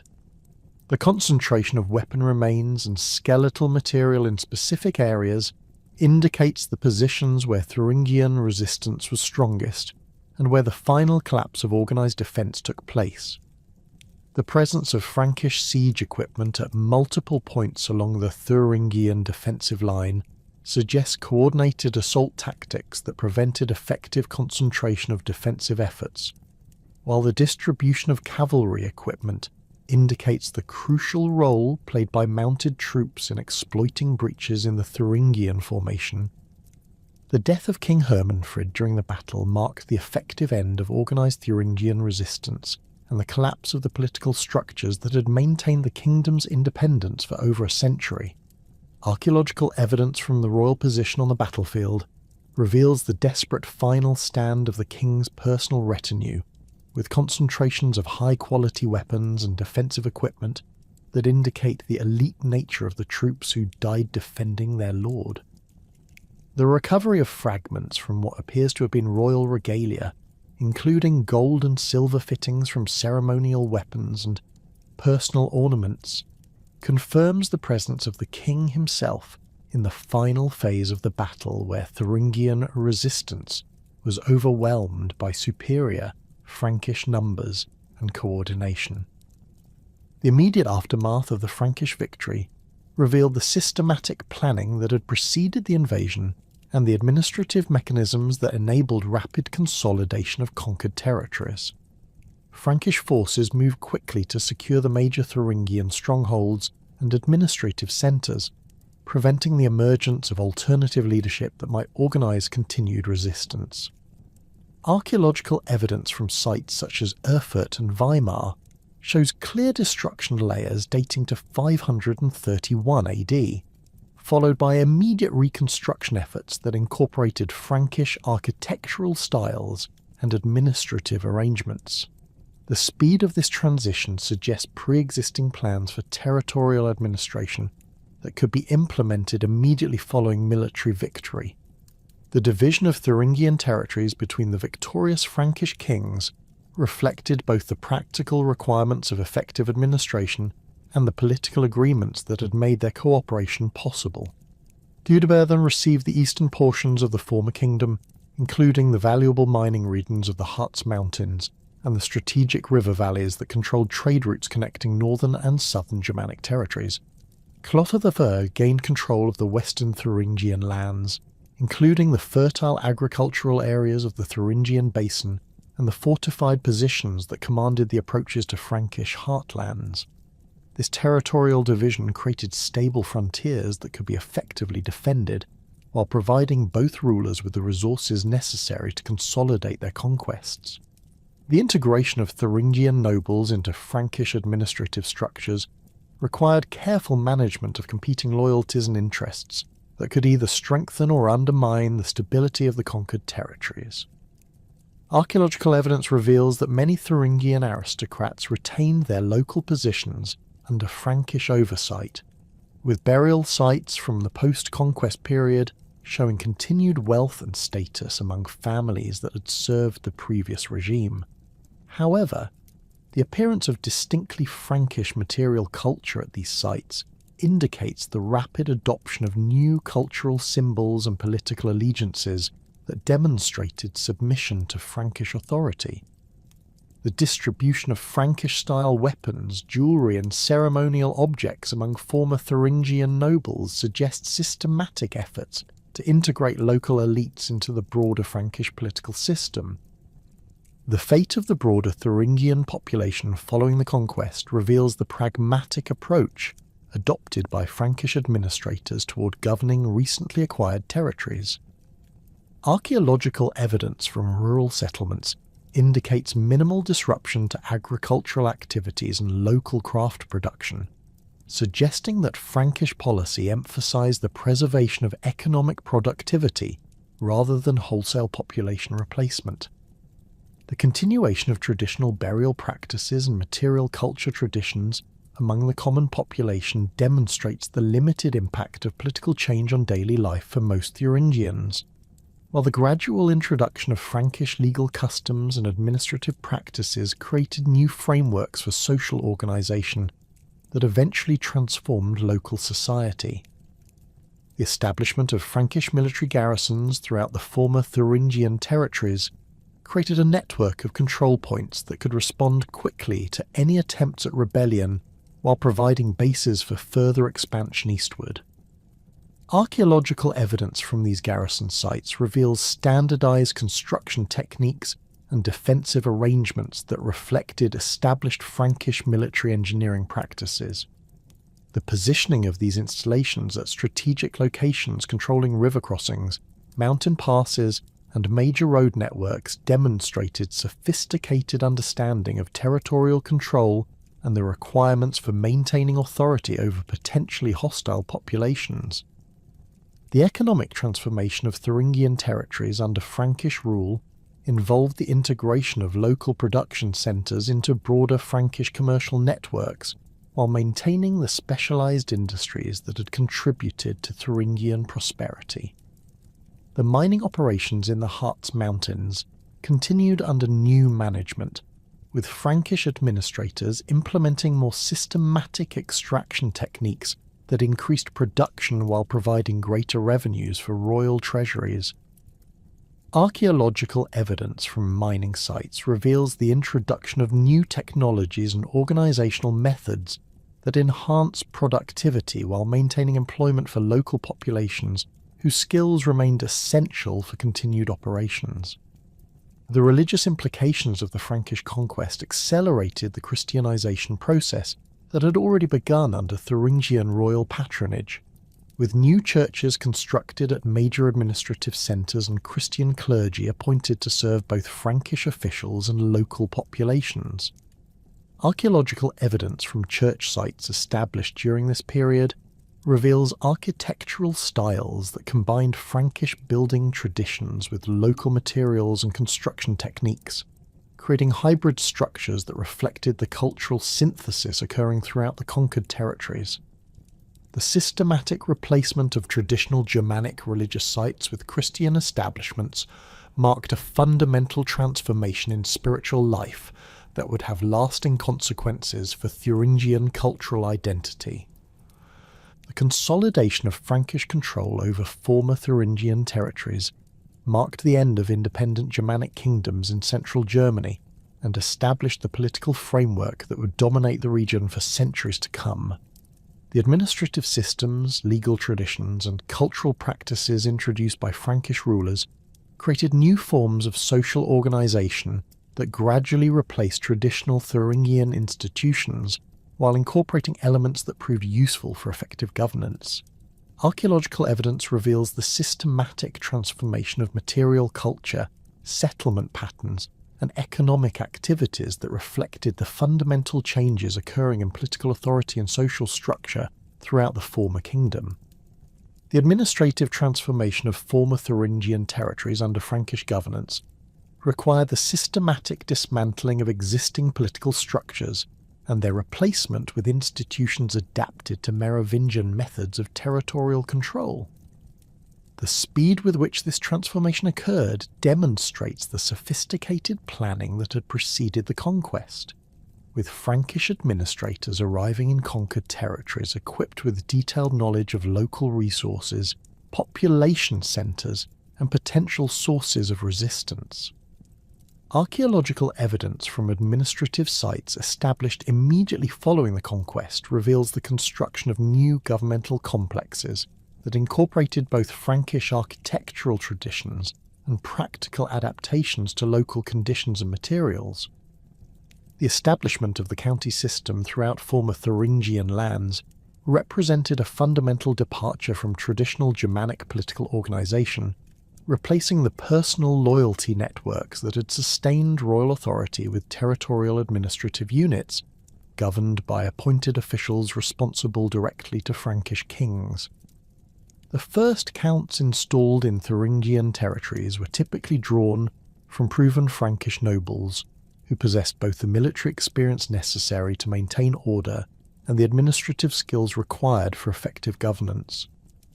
Archaeological investigations at sites such as Erfurt and Mühlhausen have revealed the construction of substantial administrative complexes during the immediate post-conquest period, featuring timber halls designed for judicial proceedings, storage facilities for tax collection, and residential quarters for county officials and their retinues.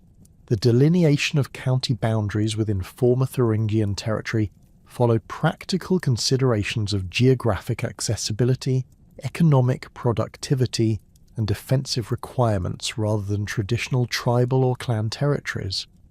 The county of Thuringia, centred on Erfurt, encompassed the fertile agricultural lands of the central basin, along with strategic positions controlling major river crossings and trade routes. Archaeological evidence reveals the systematic surveying of territorial boundaries during this period.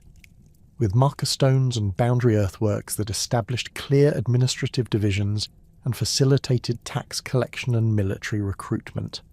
The positioning of county seats at locations with existing fortifications demonstrates the practical approach adopted by Frankish administrators who sought to minimize construction costs while maximizing defensive capabilities. The integration of existing Thuringian administrative personnel into the new county system required careful evaluation of individual loyalties and capabilities, with Frankish officials conducting systematic reviews of local nobles and their potential usefulness under the new regime. Many Thuringian aristocrats who had demonstrated administrative competence under the previous kingdom found opportunities for continued service, though typically in subordinate positions under Frankish oversight. Archaeological evidence from elite residences during the transition period reveals the rapid adoption of Frankish material culture by local nobles seeking to demonstrate their acceptance of the new political order. The appearance of Frankish-style weapons, jewellery and ceremonial objects at former Thuringian noble sites indicates systematic efforts to integrate local elites while ensuring their dependence on Frankish patronage. The survival of prominent Thuringian noble families through the conquest period depended largely on their ability to adapt quickly to changing political circumstances and demonstrate value to the new Frankish administration. The family of Count Radulf, who had served as one of Hermanfrid's principal military commanders, successfully negotiated the transition by offering detailed knowledge of local defensive positions and military resources to Frankish officials. Archaeological evidence from the family's estate at Gotha reveals continuous occupation through the conquest period, with gradual modifications to residential structures that incorporated Frankish architectural elements while maintaining the basic layout of traditional Germanic noble compounds. The adaptation of Thuringian nobles to Frankish feudal structures involved fundamental changes in the basis of political authority and social organisation, with personal relationships to Frankish overlords replacing traditional clan loyalties and tribal obligations. The ceremony of commendation, through which former Thuringian nobles formally submitted to Frankish authority, required public demonstrations of loyalty that were carefully documented by Frankish administrators. Archaeological evidence from ceremonial sites reveals the construction of special platforms and assembly areas where these submission ceremonies took place, with associated finds including ceremonial weapons and oath rings that were exchanged during formal recognition of new feudal relationships. The transformation of military obligations under Frankish feudal organisation required Thuringian nobles to provide specified numbers of armed retainers for royal military campaigns, while maintaining local defensive responsibilities within their assigned territories. This system replaced the traditional Germanic practice of voluntary military service, based on personal loyalty with legally defined obligations that could be enforced through the county court system. Archaeological evidence from noble residences reveals the construction of new barracks and training facilities designed to house and prepare the military contingents required under feudal obligations, with standardized weapons and equipment that reflected Frankish military specifications and tactical requirements. The economic basis of feudal relationships involved the systematic redistribution of land holdings to ensure that Thuringian nobles possessed sufficient resources to meet their military obligations while remaining dependent on Frankish royal favour for their continued prosperity. The reorganisation of agricultural estates during this period created new patterns of land tenure that balanced the need to maintain agricultural productivity with the requirement to support military retinues. Archaeological surveys of rural areas reveal the establishment of new settlement patterns during the early Frankish period, with consolidated agricultural units that could support larger populations while providing greater surplus for military purposes. The cultural assimilation processes that accompanied political integration involved complex negotiations between Frankish administrative requirements and local traditions that had sustained Thuringian identity for generations.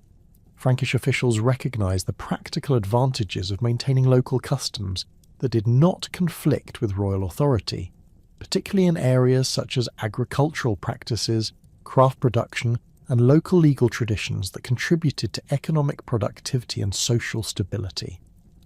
Archaeological evidence reveals the selective preservation of Thuringian cultural elements that proved compatible with Frankish administrative needs, while practices that challenged royal authority or conflicted with Christian religious requirements were systematically suppressed or modified.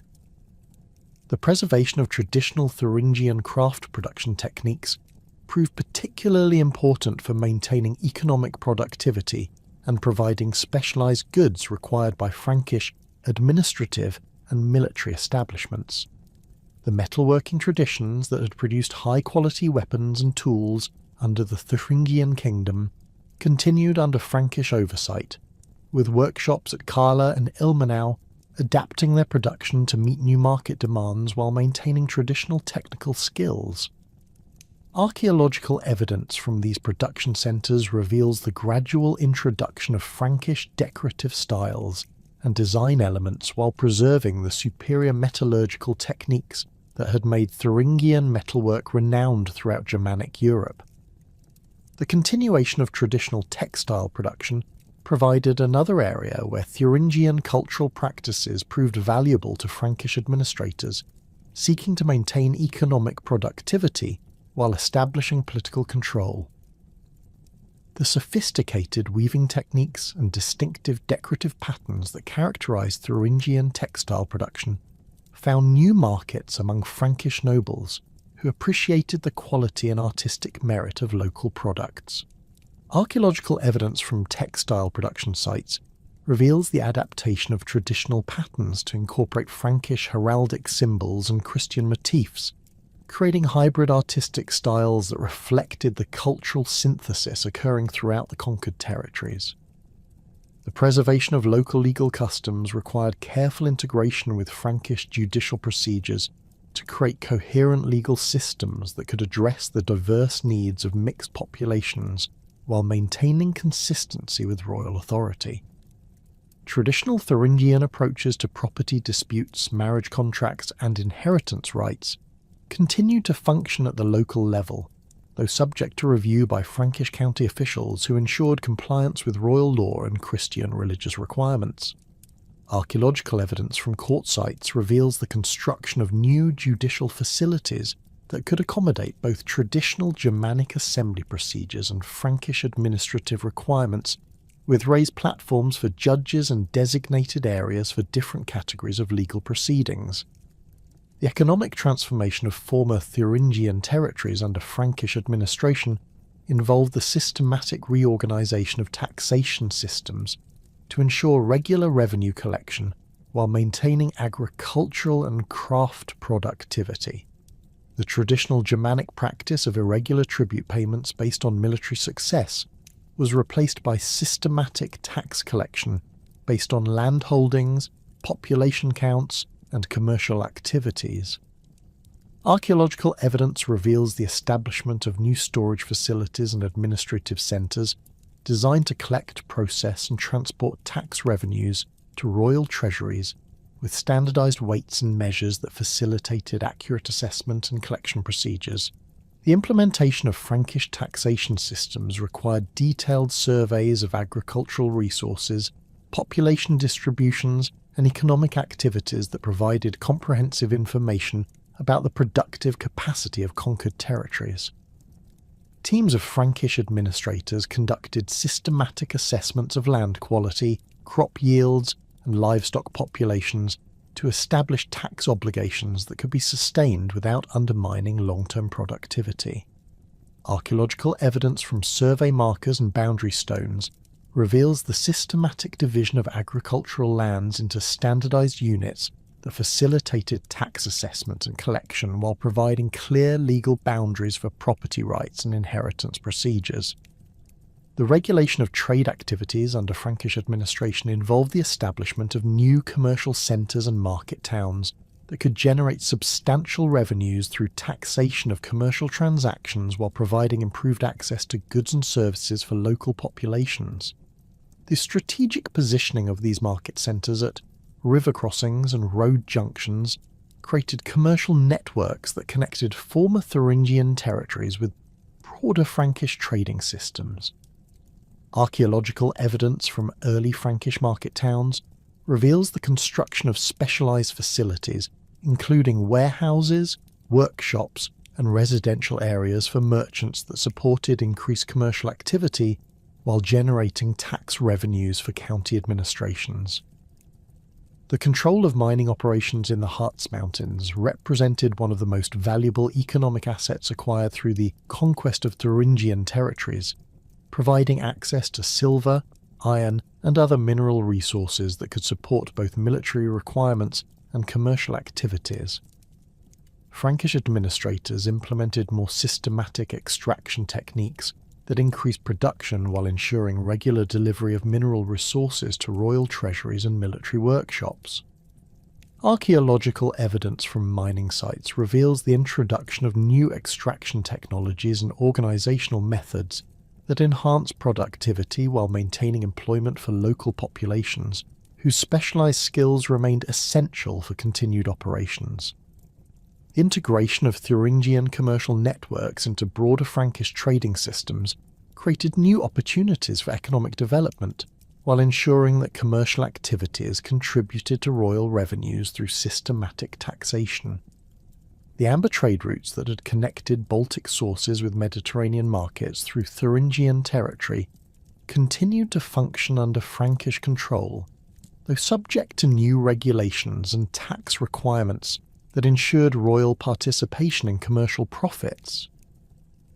Archaeological evidence reveals the establishment of new customs facilities and inspection stations along major trade routes, where commercial goods could be assessed and taxed according to standardised procedures that applied throughout Frankish territories. The development of monetary systems within former Thuringian territories reflected the gradual integration of local economies into broader Frankish commercial networks that relied increasingly on standardised coinage for major transactions. The introduction of Frankish silver coins replaced the traditional Germanic practice of payment in kind for many commercial and administrative transactions, creating more efficient systems for tax collection and trade regulation. Archaeological evidence from commercial sites reveals the rapid adoption of Frankish coinage, alongside the continuation of traditional barter systems for local transactions, indicating the gradual transformation of economic practices without complete disruption of established commercial relationships. The establishment of royal workshops and manufacturing centres throughout former Thuringian territories provided employment for skilled craftsmen while ensuring the production of goods required for administrative and military purposes. These facilities produced standardised weapons and equipment for county military forces, ceremonial objects for administrative use, and luxury goods that demonstrated royal wealth and authority. Archaeological evidence from workshop sites reveals the systematic organisation of production activities with specialised areas for different categories of manufacturing and quality control procedures that ensured consistent standards for royal commissions. The transformation of agricultural practices under Frankish administration involved the introduction of new farming techniques and crop varieties that could increase productivity while supporting larger populations and greater tax obligations. Frankish agricultural specialists provided technical assistance and training that helped local farmers adapt to new requirements while maintaining traditional knowledge that had proven effective in local conditions. Archaeological evidence from agricultural sites reveals the gradual adoption of improved ploughing techniques, crop rotation systems, and livestock management practices that enhance productivity while preserving traditional agricultural knowledge that remained valuable for local conditions. The systematic conversion of former Thuringian territories to Christianity accelerated dramatically following their incorporation into the Frankish kingdom, as Merovingian rulers recognised the crucial role that religious transformation played in securing long-term political control over conquered populations. The arrival of Anglo-Saxon missionaries from Britain during the 530s marked the beginning of organised evangelisation efforts that would fundamentally alter the spiritual landscape of central Germany. These missionary expeditions, led by monks trained in the rigorous theological traditions of Canterbury and Lindisfarne, brought sophisticated approaches to conversion that combined theological instruction with practical services that demonstrated the superior power of the Christian God over traditional Germanic deities. The missionary Wigbert, arriving from the monastery of Glastonbury around 534 AD, established the first permanent Christian mission station at Fritzlar, strategically positioned to serve as a base for evangelization efforts throughout the former Thuringian heartland. Archaeological excavations at the Fritzlar site have revealed the construction of a modest wooden church surrounded by residential buildings for missionary personnel and workshops for manuscript copying and religious instruction. The mission complex included specialized facilities for training local converts as catechists and translators, recognizing the crucial importance of indigenous personnel in reaching populations who remained suspicious of foreign religious innovations. The practical approach adopted by Anglo-Saxon missionaries emphasized the demonstration of Christian spiritual power through healing services, agricultural advice, and literacy instruction that provided tangible benefits to potential converts while gradually introducing theological concepts. Wigbert's mission records, preserved in later monastic chronicles, describe systematic efforts to learn local languages and customs that enabled effective communication with Thuringian populations who had previously encountered Christianity only through the limited contacts maintained by the royal court. The establishment of medical facilities at mission stations provided healing services that competed directly with traditional Germanic religious practices, offering alternative explanations for illness and recovery that challenged the authority of pagan priests and traditional spiritual beliefs. The construction of the first monastery at Fulda in 744 AD by the Anglo-Saxon missionary Sturm represented a crucial milestone in the institutional development of Christianity throughout former Thuringian territories. The selection of the Fulda site reflected careful consideration of strategic factors, including accessibility to major population centres, availability of water sources and building materials, and defensibility against potential attacks by hostile populations. Archaeological investigations have revealed the systematic planning that preceded construction, with extensive earthwork preparations and the establishment of workshops for producing building materials and religious artifacts required for monastic operations. The architectural design of Fulda Monastery incorporated both Anglo-Saxon monastic traditions and practical adaptations to local conditions and available materials.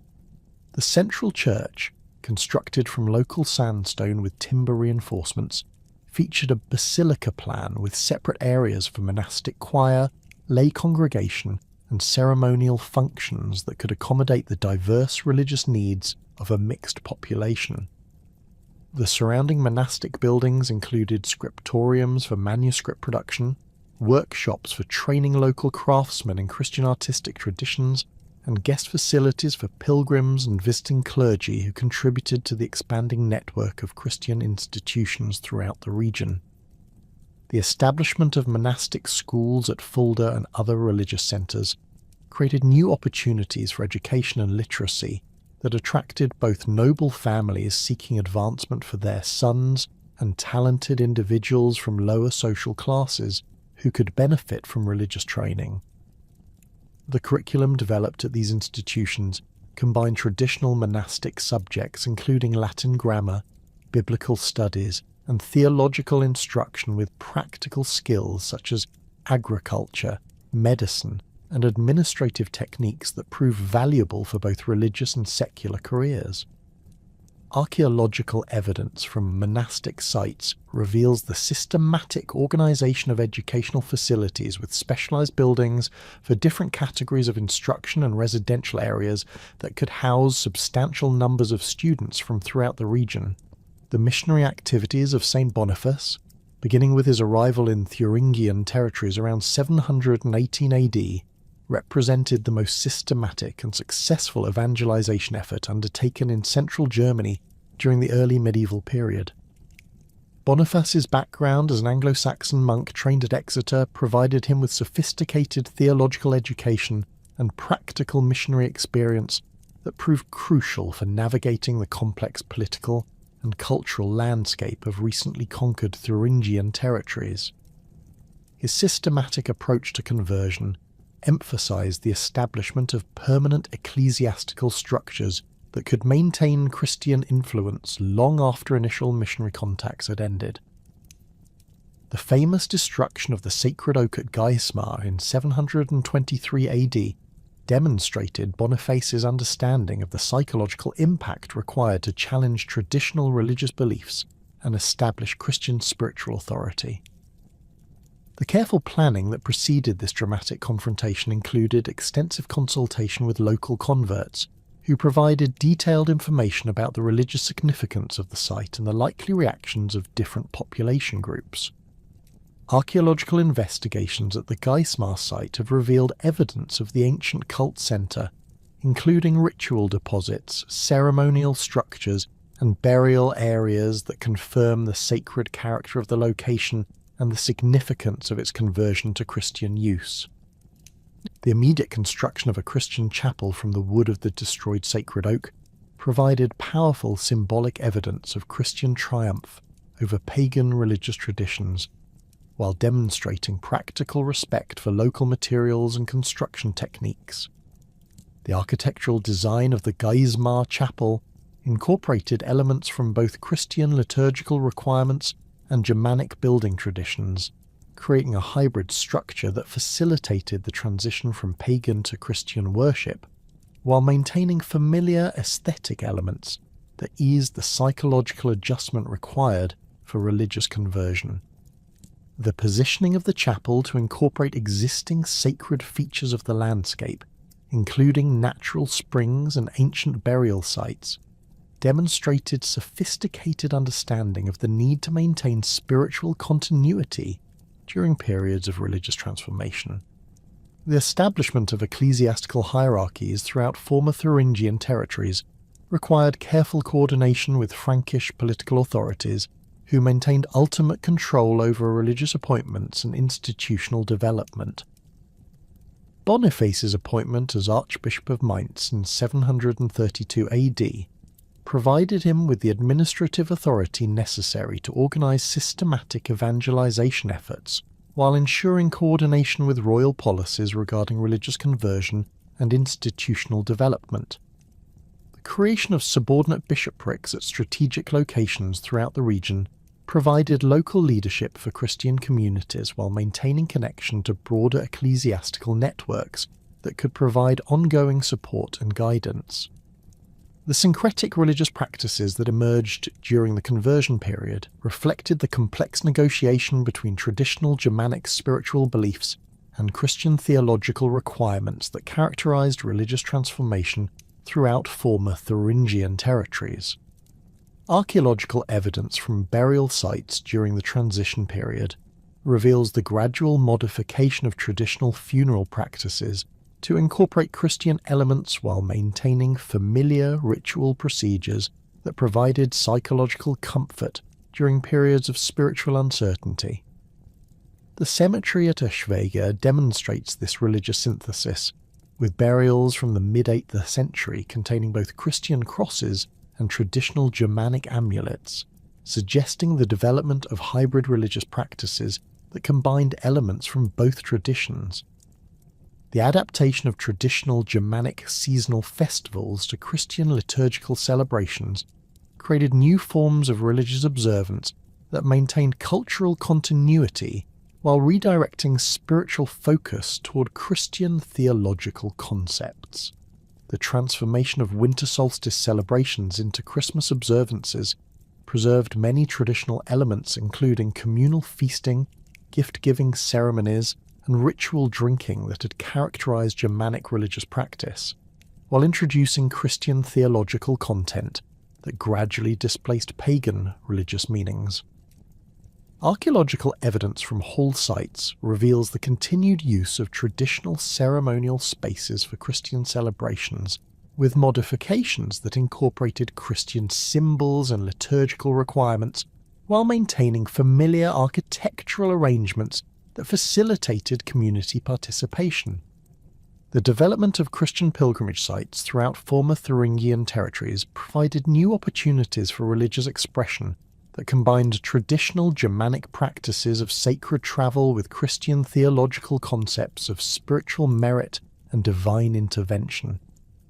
The shrine established at the site of St. Boniface's martyrdom near Fulda became a major pilgrimage destination that attracted visitors from throughout Central Europe, generating substantial revenues for monastic communities while providing opportunities for religious instruction and conversion of populations who might not otherwise encounter systematic Christian teaching.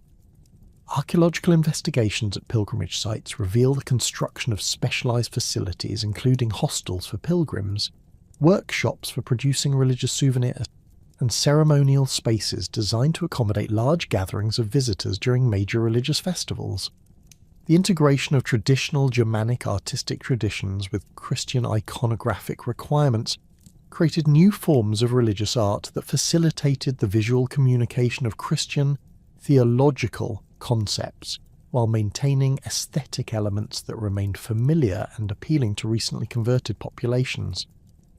The illuminated manuscripts produced at Fulda and other monastic centres incorporated traditional Germanic decorative motifs, including interlaced animal designs and geometric patterns into Christian religious contexts, creating hybrid artistic styles that demonstrated the compatibility of local cultural traditions with Christian spiritual requirements.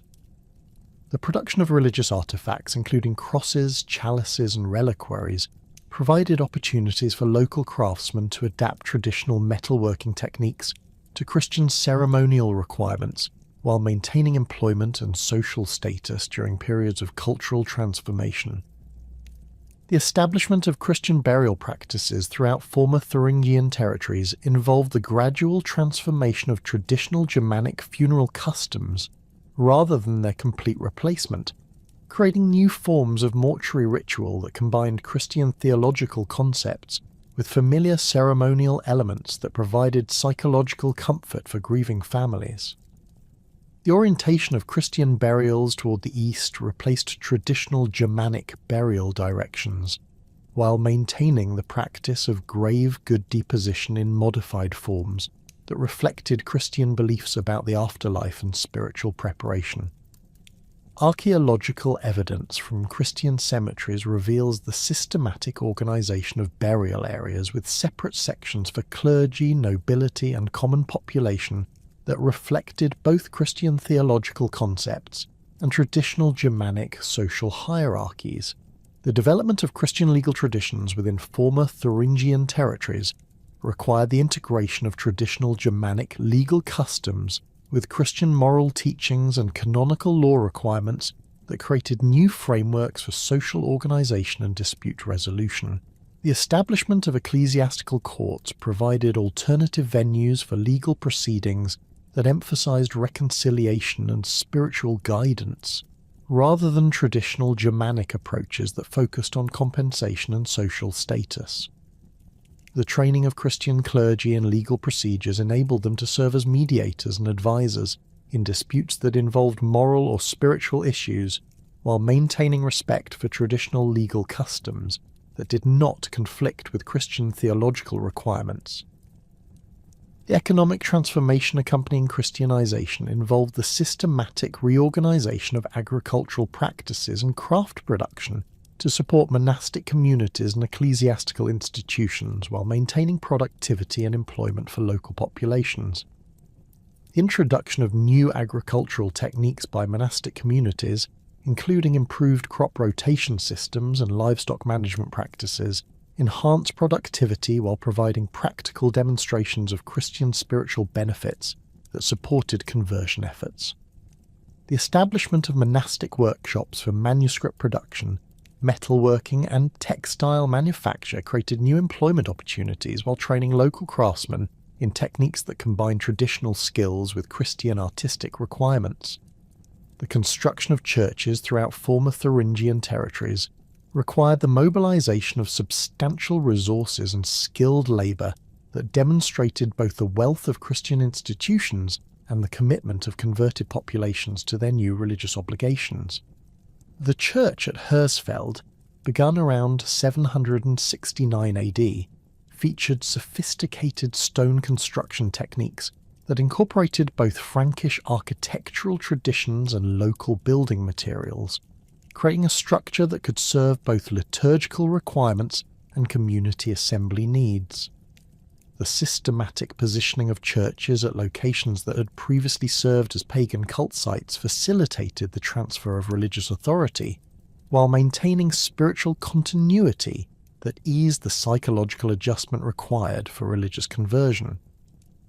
The development of Christian educational institutions created new opportunities for intellectual development and social advancement that attracted students from throughout Central Europe, while providing trained personnel for ecclesiastical and administrative positions.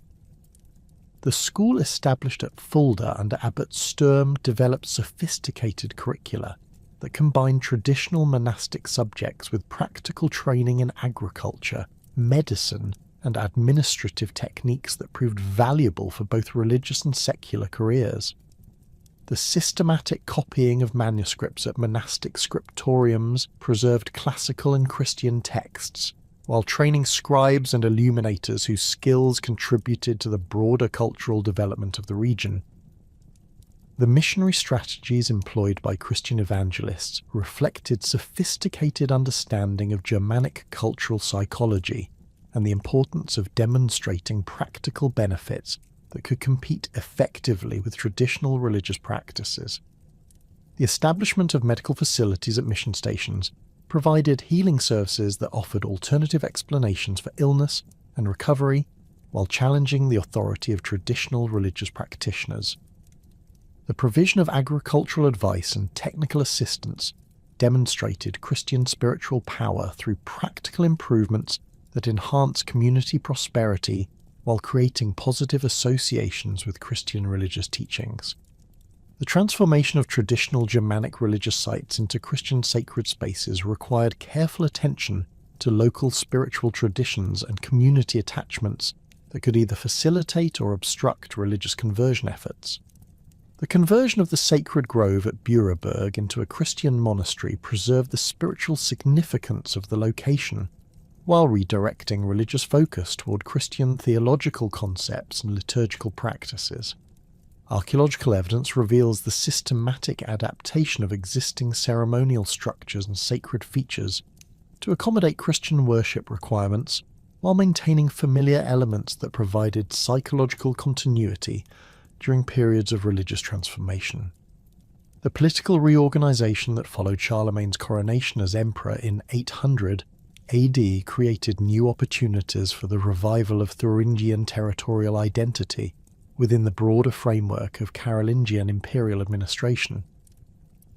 The systematic restructuring of Frankish administrative units during the early 9th century included the formal re-establishment of Thuringia as a distinct duchy, though one fundamentally different from the independent kingdom that had fallen to Frankish conquest nearly 3 centuries earlier.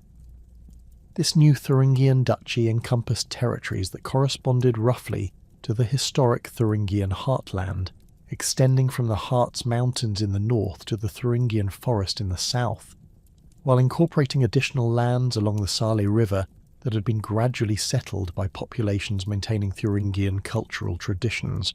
The appointment of Frankish nobles to govern the restored duchy reflected Carolingian policies that balanced administrative efficiency with political reliability, ensuring that territorial governors possessed both the military experience necessary to defend frontier regions and the administrative skills required for effective governance of complex multi-ethnic populations. The first Carolingian Duke of Thuringia, appointed around 805 AD, was drawn from the Frankish nobility that had served with distinction in Charlemagne's Saxon campaigns, bringing practical experience in frontier administration, and military organisation that proved crucial for managing territories that remained vulnerable to Saxon raiding and Slavic pressure along the eastern borders. The administrative structure established for the Carolingian Duchy incorporated lessons learned from decades of Frankish governance in central Germany, creating hybrid institutions that combine traditional Frankish administrative methods with practical adaptations to local conditions and population characteristics. The ducal court at Erfurt functioned as both a military headquarters and an administrative centre, with specialised facilities for tax collection, judicial proceedings, and military recruitment that could serve the diverse needs of urban merchants, rural farmers, and frontier settlers.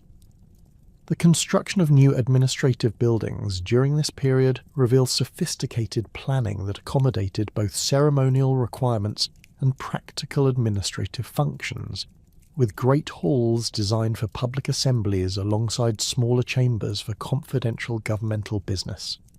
The integration of existing Thuringian noble families into the Carolingian administrative hierarchy required careful management of competing loyalties and traditional rivalries that had persisted despite centuries of Frankish rule. Families that had successfully navigated the transition from independent kingdom to Frankish county now found new opportunities for advancement within the expanded administrative structure of the duchy, though always under the oversight of appointed Frankish officials who maintained ultimate authority.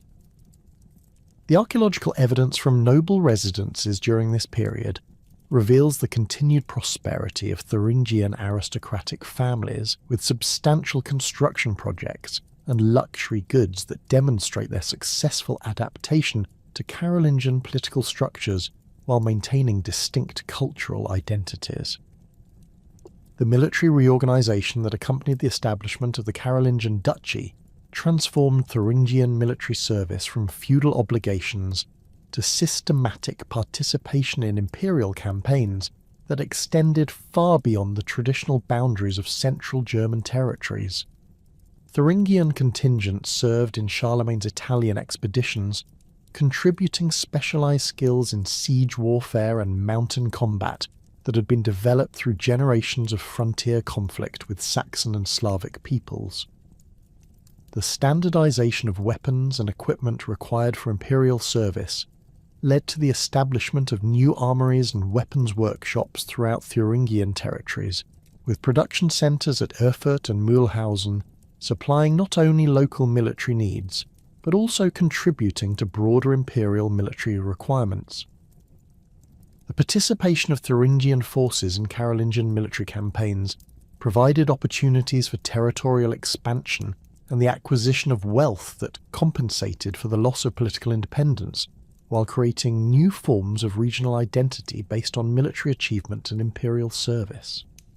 Thuringian warriors distinguished themselves in the conquest of Avar territories along the Danube, where their experience in frontier warfare and siege operations proved particularly valuable for reducing fortified positions and establishing permanent Carolingian control over strategic river crossings.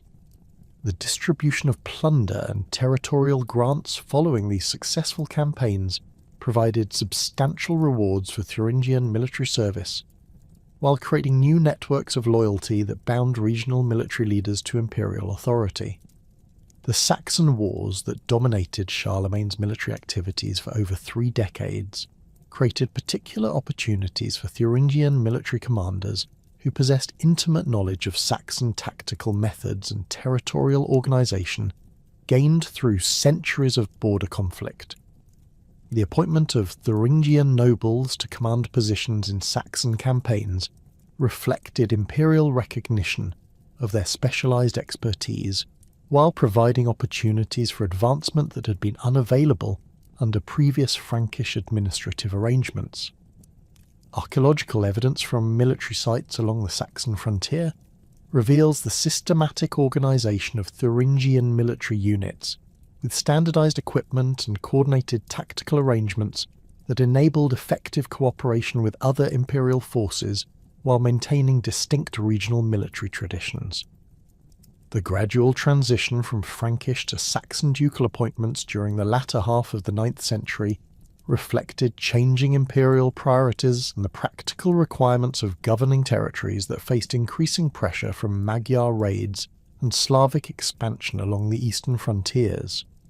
The appointment of Saxon nobles to govern Thuringian territories created new administrative challenges while providing access to military resources and strategic expertise that proved crucial for frontier defence. The first Saxon Duke of Thuringia, appointed around 880 AD, brought extensive experience in eastern frontier warfare along with established relationships with Saxon military commanders who could provide additional support for territorial defence. The administrative methods employed by Saxon ducal appointees differed significantly from previous Frankish approaches, emphasising military efficiency and frontier security over the complex ceremonial and judicial procedures that had characterised earlier Carolingian governance. The simplification of administrative procedures enabled more rapid response to military threats, while reducing the bureaucratic overhead that had sometimes hindered effective governance during periods of crisis. Archaeological evidence from ducal residences during this period reveals the construction of more heavily fortified administrative centres with enhanced defensive capabilities and improved facilities for housing military garrisons that could respond quickly to external threats. The economic development that accompanied the establishment of stable ducal administration created new opportunities for commercial expansion and urban growth that transformed the economic landscape of Thuringian territories. The positioning of major towns along established trade routes connecting northern and southern European markets enabled Thuringian merchants to participate in expanding commercial networks that linked Scandinavian amber sources with Mediterranean luxury goods. The growth of market towns such as Erfurt, Gotha and Eisenach during this period reflects the systematic development of commercial infrastructure that could support increased trade volumes, while generating substantial tax revenues for ducal administration. The construction of new roads and bridges throughout Thuringian territories facilitated both military movement and commercial transport, creating integrated transportation networks that connected previously isolated rural areas with major commercial centres and administrative headquarters. The technical sophistication of these construction projects demonstrates the availability of skilled engineers and substantial labour forces that could undertake major infrastructure development while maintaining agricultural productivity and military preparedness. Archaeological investigations of bridge foundations and road surfaces reveal construction techniques that incorporated both Roman engineering principles and Germanic practical adaptations, creating durable infrastructure that could withstand both heavy commercial traffic and military use during periods of conflict. The development of specialised craft production centres throughout the duchy provided employment for skilled artisans while generating export commodities that contributed to regional prosperity and commercial expansion. The metalworking industries that had sustained Thuringian economic development since the early Germanic period continued to flourish under Carolingian administration, with workshops at Kachla and Ilmenau producing high-quality weapons, tools, and decorative objects that found markets throughout the empire. The integration of traditional Thuringian metallurgical techniques with new technologies and design elements learned through contact with other imperial territories created hybrid production methods that enhanced both quality and productivity while maintaining competitive advantages in specialised markets. The textile production that had characterised Thuringian economic activity since the migration period expanded significantly during the Carolingian period, with workshops producing both utilitarian fabrics for local consumption and luxury textiles for export to distant markets. The development of new dyeing techniques and decorative patterns created distinctive Thuringian textile styles that became sought after throughout the empire, while the systematic organisation of production enabled increased output that could meet growing demand from expanding urban populations. Archaeological evidence from textile production sites reveals the sophisticated organisation of manufacturing processes with specialised facilities for different stages of production and quality control measures that ensured consistent standards for commercial products. The agricultural intensification that supported urban growth and commercial expansion involved the systematic improvement of farming techniques and the expansion of cultivated areas into previously marginal lands. The introduction of new crop varieties and improved agricultural tools enhanced productivity while supporting larger populations and generating greater surplus for commercial activities.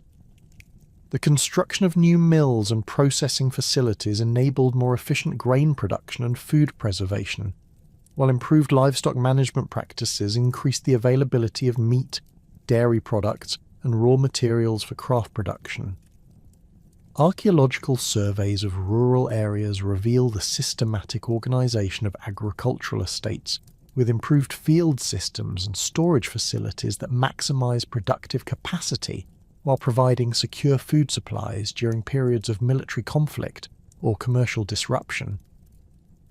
The monastic communities that had been established during the Christianization period continued to play crucial roles in economic development through their systematic approaches to agriculture, craft production, and technological innovation. The monastery at Fulda functioned as both a religious centre and an economic hub, with extensive agricultural holdings that employed advanced farming techniques while supporting workshops that produced manuscripts, metalwork, and other specialised products. The systematic record-keeping maintained by monastic communities provided valuable information about agricultural productivity, population changes, and economic trends that assisted ducal administrators in planning taxation and resource allocation policies. The integration of Thuringian territories into broader Carolingian commercial networks created new opportunities for long-distance trade, while exposing local economies to external market fluctuations and competitive pressures. The amber trade routes that had connected Baltic sources with Mediterranean markets since the Roman period continued to function under Carolingian administration, though subject to new regulations and taxation systems that ensured imperial participation in commercial profits. The establishment of customs facilities and inspection stations along major trade routes enabled systematic collection of commercial taxes while providing security for merchant caravans that transported valuable goods across potentially dangerous frontier territories. The development of monetary systems within Thuringian territories reflected the gradual integration of local economies into broader imperial commercial networks that relied increasingly on standardized coinage for major transactions.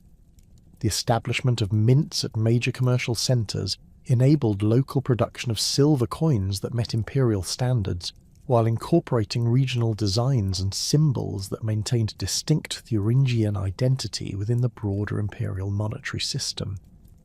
Archaeological evidence from commercial sites reveals the rapid adoption of Carolingian coinage, alongside the continuation of traditional barter systems for local transactions, indicating the gradual transformation of economic practices without complete disruption of established commercial relationships.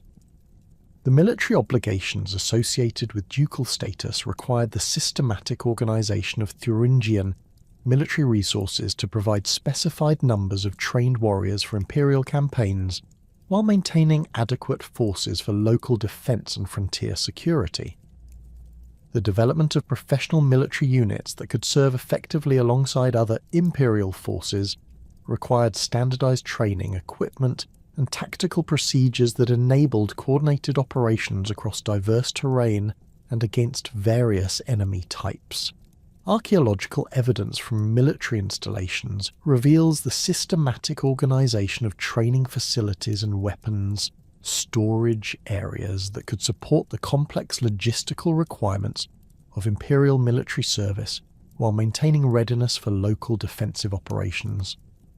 The fortification networks established throughout Thuringian territories during this period created integrated defensive systems that could coordinate resistance against large-scale invasions while providing secure bases for offensive operations and commercial activities. The strategic positioning of fortified positions along major river valleys and mountain passes demonstrated sophisticated understanding of military geography and the importance of controlling key terrain features that could channel enemy movements or provide access to valuable resources. The construction techniques employed in these fortifications incorporated lessons learned from decades of frontier warfare, with defensive designs that could withstand both siege engines and prolonged blockade, while maintaining communication with other defensive positions and supply sources. The cultural synthesis that emerged during the Carolingian period combined traditional Thuringian identity with imperial political structures and Christian religious practices, creating new forms of regional culture that maintained distinct characteristics while participating fully in broader imperial civilization. The preservation of traditional Germanic artistic motifs and decorative styles within Christian religious contexts demonstrated the successful integration of local cultural traditions with imperial religious and political requirements. The production of illuminated manuscripts, religious artifacts, and ceremonial objects that combined Thuringian artistic traditions with Carolingian imperial symbolism created hybrid cultural forms that expressed both local identity and imperial loyalty, while contributing to the broader cultural development of Carolingian civilization. The dissolution of the Carolingian Empire during the 9th and 10th centuries paradoxically strengthened rather than weakened the preservation of Thuringian cultural identity, as the breakdown of centralized imperial authority allowed local traditions to reassert themselves within the emerging framework of the Holy Roman Empire. The fragmentation of political control created spaces where traditional practices, linguistic variations, and cultural memories could persist alongside the newer Christian and imperial institutions that had been imposed during centuries of Frankish rule. Archaeological evidence from rural settlements during this transitional period reveals the remarkable continuity of material culture traditions that had survived multiple political transformations, with pottery styles, metalworking techniques, and burial practices maintaining distinctively Thuringian characteristics despite centuries of external political control. The persistence of traditional Thuringian dialects throughout the medieval period demonstrates the deep-rooted nature of cultural identity that transcended political boundaries and administrative reorganization. Linguistic analysis of place names recorded in medieval documents reveals the systematic preservation of Germanic toponyms that encoded information about landscape features, settlement patterns, and religious practices that predated Christian conversion. The village name Donnersberg preserved memory of Donar worship sites, while settlements with names ending in Leben and Stedt maintained linguistic patterns that reflected traditional Thuringian approaches to territorial organization and community structure. These linguistic survivals provided crucial links to pre-Christian cultural practices that continue to influence community identity long after the formal adoption of Christian religious observances. The archaeological investigation of rural cemeteries from the 10th through 12th centuries reveals the complex negotiation between Christian burial requirements and traditional Germanic mortuary practices that characterize the gradual transformation of Thuringian religious culture. The cemetery at Langensalza contains burials that demonstrate this cultural synthesis, with Christian burial orientations and cross symbols appearing alongside traditional grave goods, including iron knives, ceramic vessels, and personal ornaments that reflected persistent beliefs about afterlife requirements and spiritual preparation. The careful arrangement of family burial plots according to traditional kinship patterns suggests the continuation of clan-based social organization within the framework of Christian parish structures, creating hybrid community institutions that combined Germanic and Christian organizational principles. The preservation of traditional craft production techniques provided another crucial mechanism for maintaining Thuringian cultural identity across political transformations. The metalworking workshops at Suhl continued producing distinctive Thuringian weapon types and decorative objects using techniques that had been developed during the Independent Kingdom period, with master craftsmen passing specialised knowledge through apprenticeship systems that maintained technical traditions alongside cultural memory. The characteristic Thuringian approach to pattern welding in sword manufacture, featuring distinctive herringbone designs created through specific forge welding techniques, remained identifiable in weapons produced centuries after the kingdom's conquest, demonstrating the persistence of technical knowledge that carried cultural significance beyond mere practical application. The textile production traditions that had characterized Thuringian economic activity since the migration period continued to flourish throughout the medieval period, with distinctive weaving patterns and decorative motifs that maintained regional identity while adapting to changing fashion trends and market demands. The characteristic Thuringian approach to wool processing, involving specific techniques for cleaning, carding, and spinning that produced textiles with distinctive texture and durability, remained concentrated in traditional production centres where knowledge was preserved through family workshops and guild organisations. Archaeological analysis of textile remains from medieval contexts reveals the continuation of traditional dyeing techniques using local plant materials that created distinctive colour palettes associated with Thuringian regional identity. The incorporation of traditional Germanic heroic legends into medieval literary traditions provided crucial mechanisms for preserving cultural memory and historical consciousness that transcended the political transformations that had eliminated Thuringian political independence. The Nibelungenlied and related Germanic epic traditions preserved memory of Thuringian royal courts and warrior culture, with specific references to historical figures and events that maintained connection to pre-Christian cultural traditions. The character of Hermanfrid appears in various forms throughout medieval Germanic literature, transformed from historical king into legendary hero, whose exploits embodied traditional Germanic values and cultural ideals that remained relevant for medieval audiences despite centuries of Christian influence and political change. The systematic incorporation of Thuringian historical figures into the broader Germanic legendary cycles demonstrates the cultural significance attached to preserving memory of the Independent Kingdom period.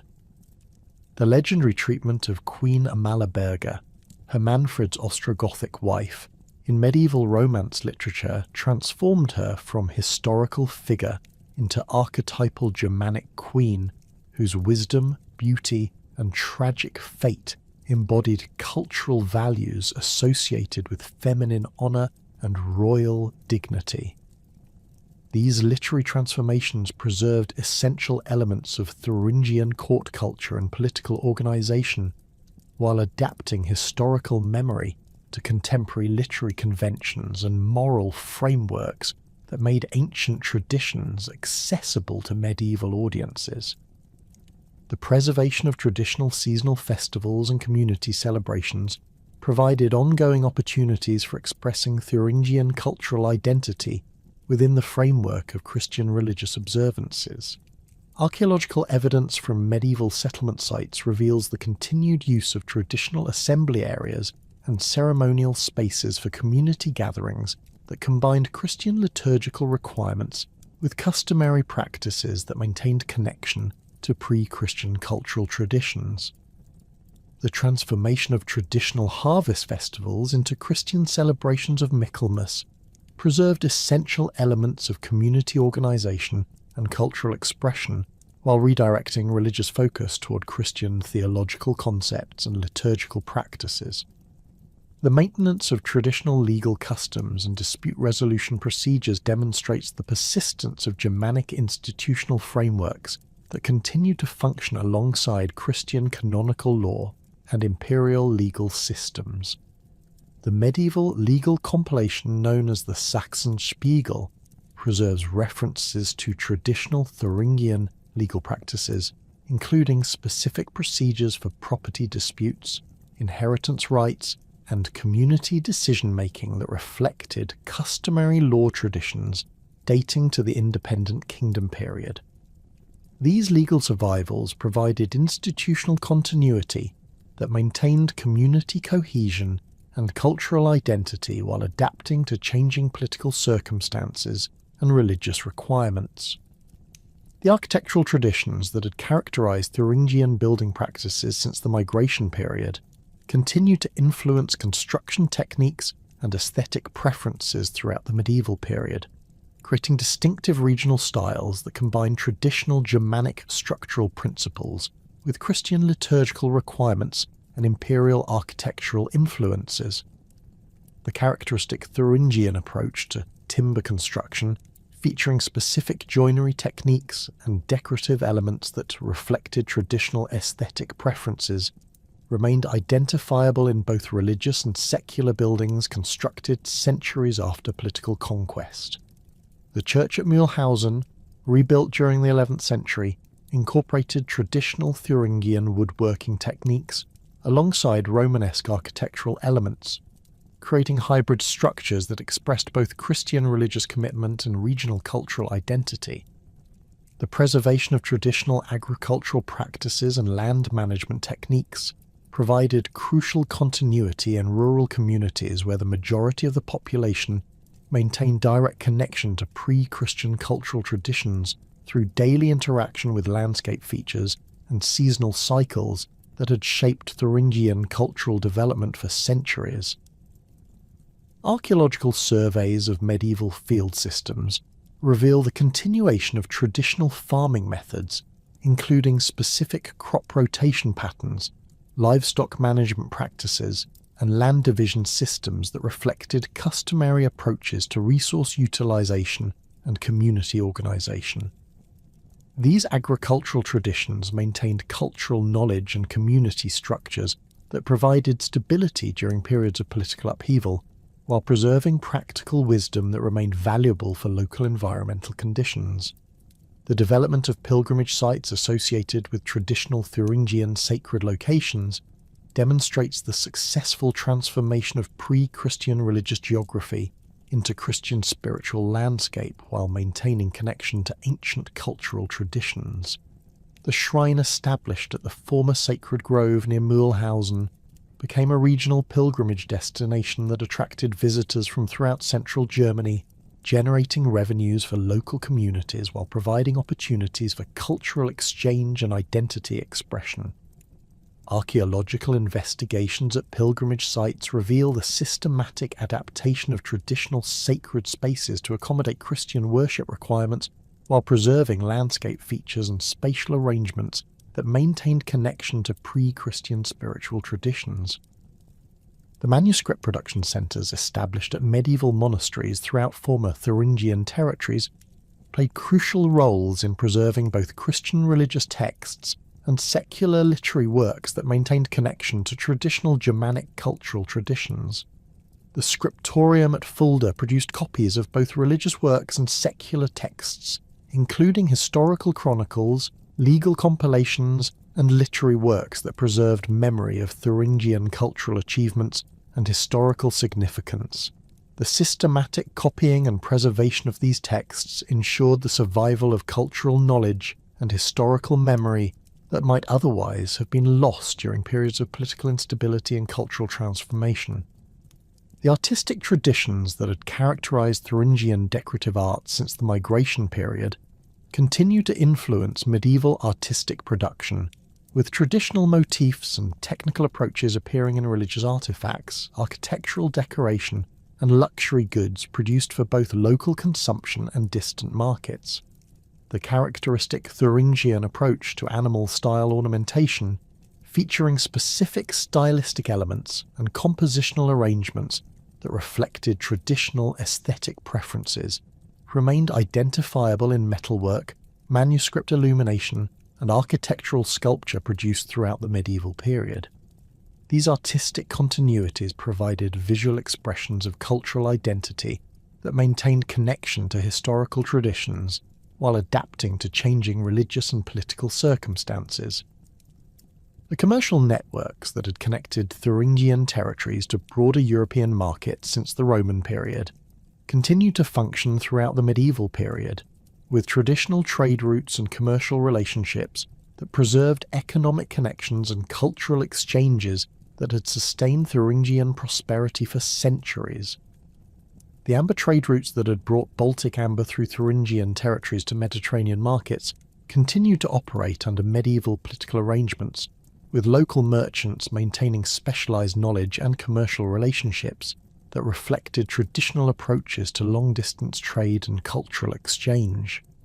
These commercial continuities provided economic stability and cultural connections that supported the preservation of regional identity while facilitating adaptation to changing political and religious circumstances. The guild organisations that developed in medieval Thuringian towns provided institutional frameworks for preserving traditional craft knowledge, while adapting production techniques to changing market demands and technological innovations.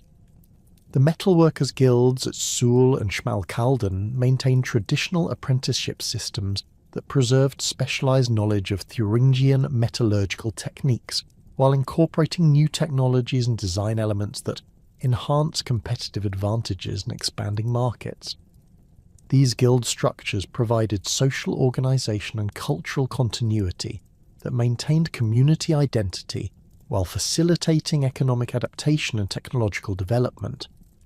The integration of traditional Thuringian cultural elements into broader Germanic cultural traditions demonstrates the lasting significance of Thuringian contributions to medieval European civilization.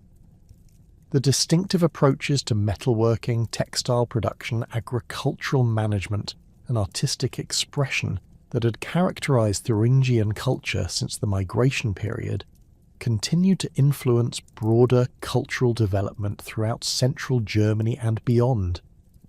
The technical innovations and aesthetic achievements of Thuringian craftsmen contributed to the development of medieval European material culture, while maintaining distinctive regional characteristics that preserved cultural memory and identity. The historical significance of the Thuringi within the broader context of Germanic tribal migrations extends far beyond their political achievements during the kingdom period to encompass their crucial role in the cultural synthesis that created medieval European civilization. Their strategic position in central Germany made them essential participants in the complex processes of cultural exchange, technological transfer, and political development that transformed post-Roman Europe into the medieval world. The preservation of traditional cultural practices alongside adaptation to Christian religious requirements and imperial political structures demonstrates the sophisticated approaches to cultural change that enabled Germanic peoples to maintain identity while participating in broader civilizational developments. The archaeological legacy of Thuringian culture provides crucial evidence for understanding the processes of cultural transmission and adaptation that characterized the transformation of Germanic Europe during the early medieval period. The material remains recovered from Thuringian sites reveal the sophisticated technological achievements, artistic innovations, and social organizations that contributed to the development of medieval European civilization, while maintaining distinctive regional characteristics that enrich the broader cultural synthesis. The systematic investigation of Thuringian archaeological sites continues to provide new insights into the complex processes of cultural change and continuity that shaped European development during this crucial transitional period. The enduring influence of Thuringian cultural traditions in the regional identity of central Germany demonstrates the persistence of cultural memory and the importance of historical consciousness in maintaining community cohesion across political transformations. The place names, dialect variations, architectural styles, and cultural practices that preserve connection to Thuringian historical traditions continue to provide distinctive regional identity that enriches contemporary German cultural diversity, while maintaining connection to ancient Germanic cultural achievements. The legacy of the Thuringi thus represents not merely a chapter in early medieval political history, but a crucial component of the cultural foundations that continue to shape Central European identity and contribute to the rich tapestry of European civilization.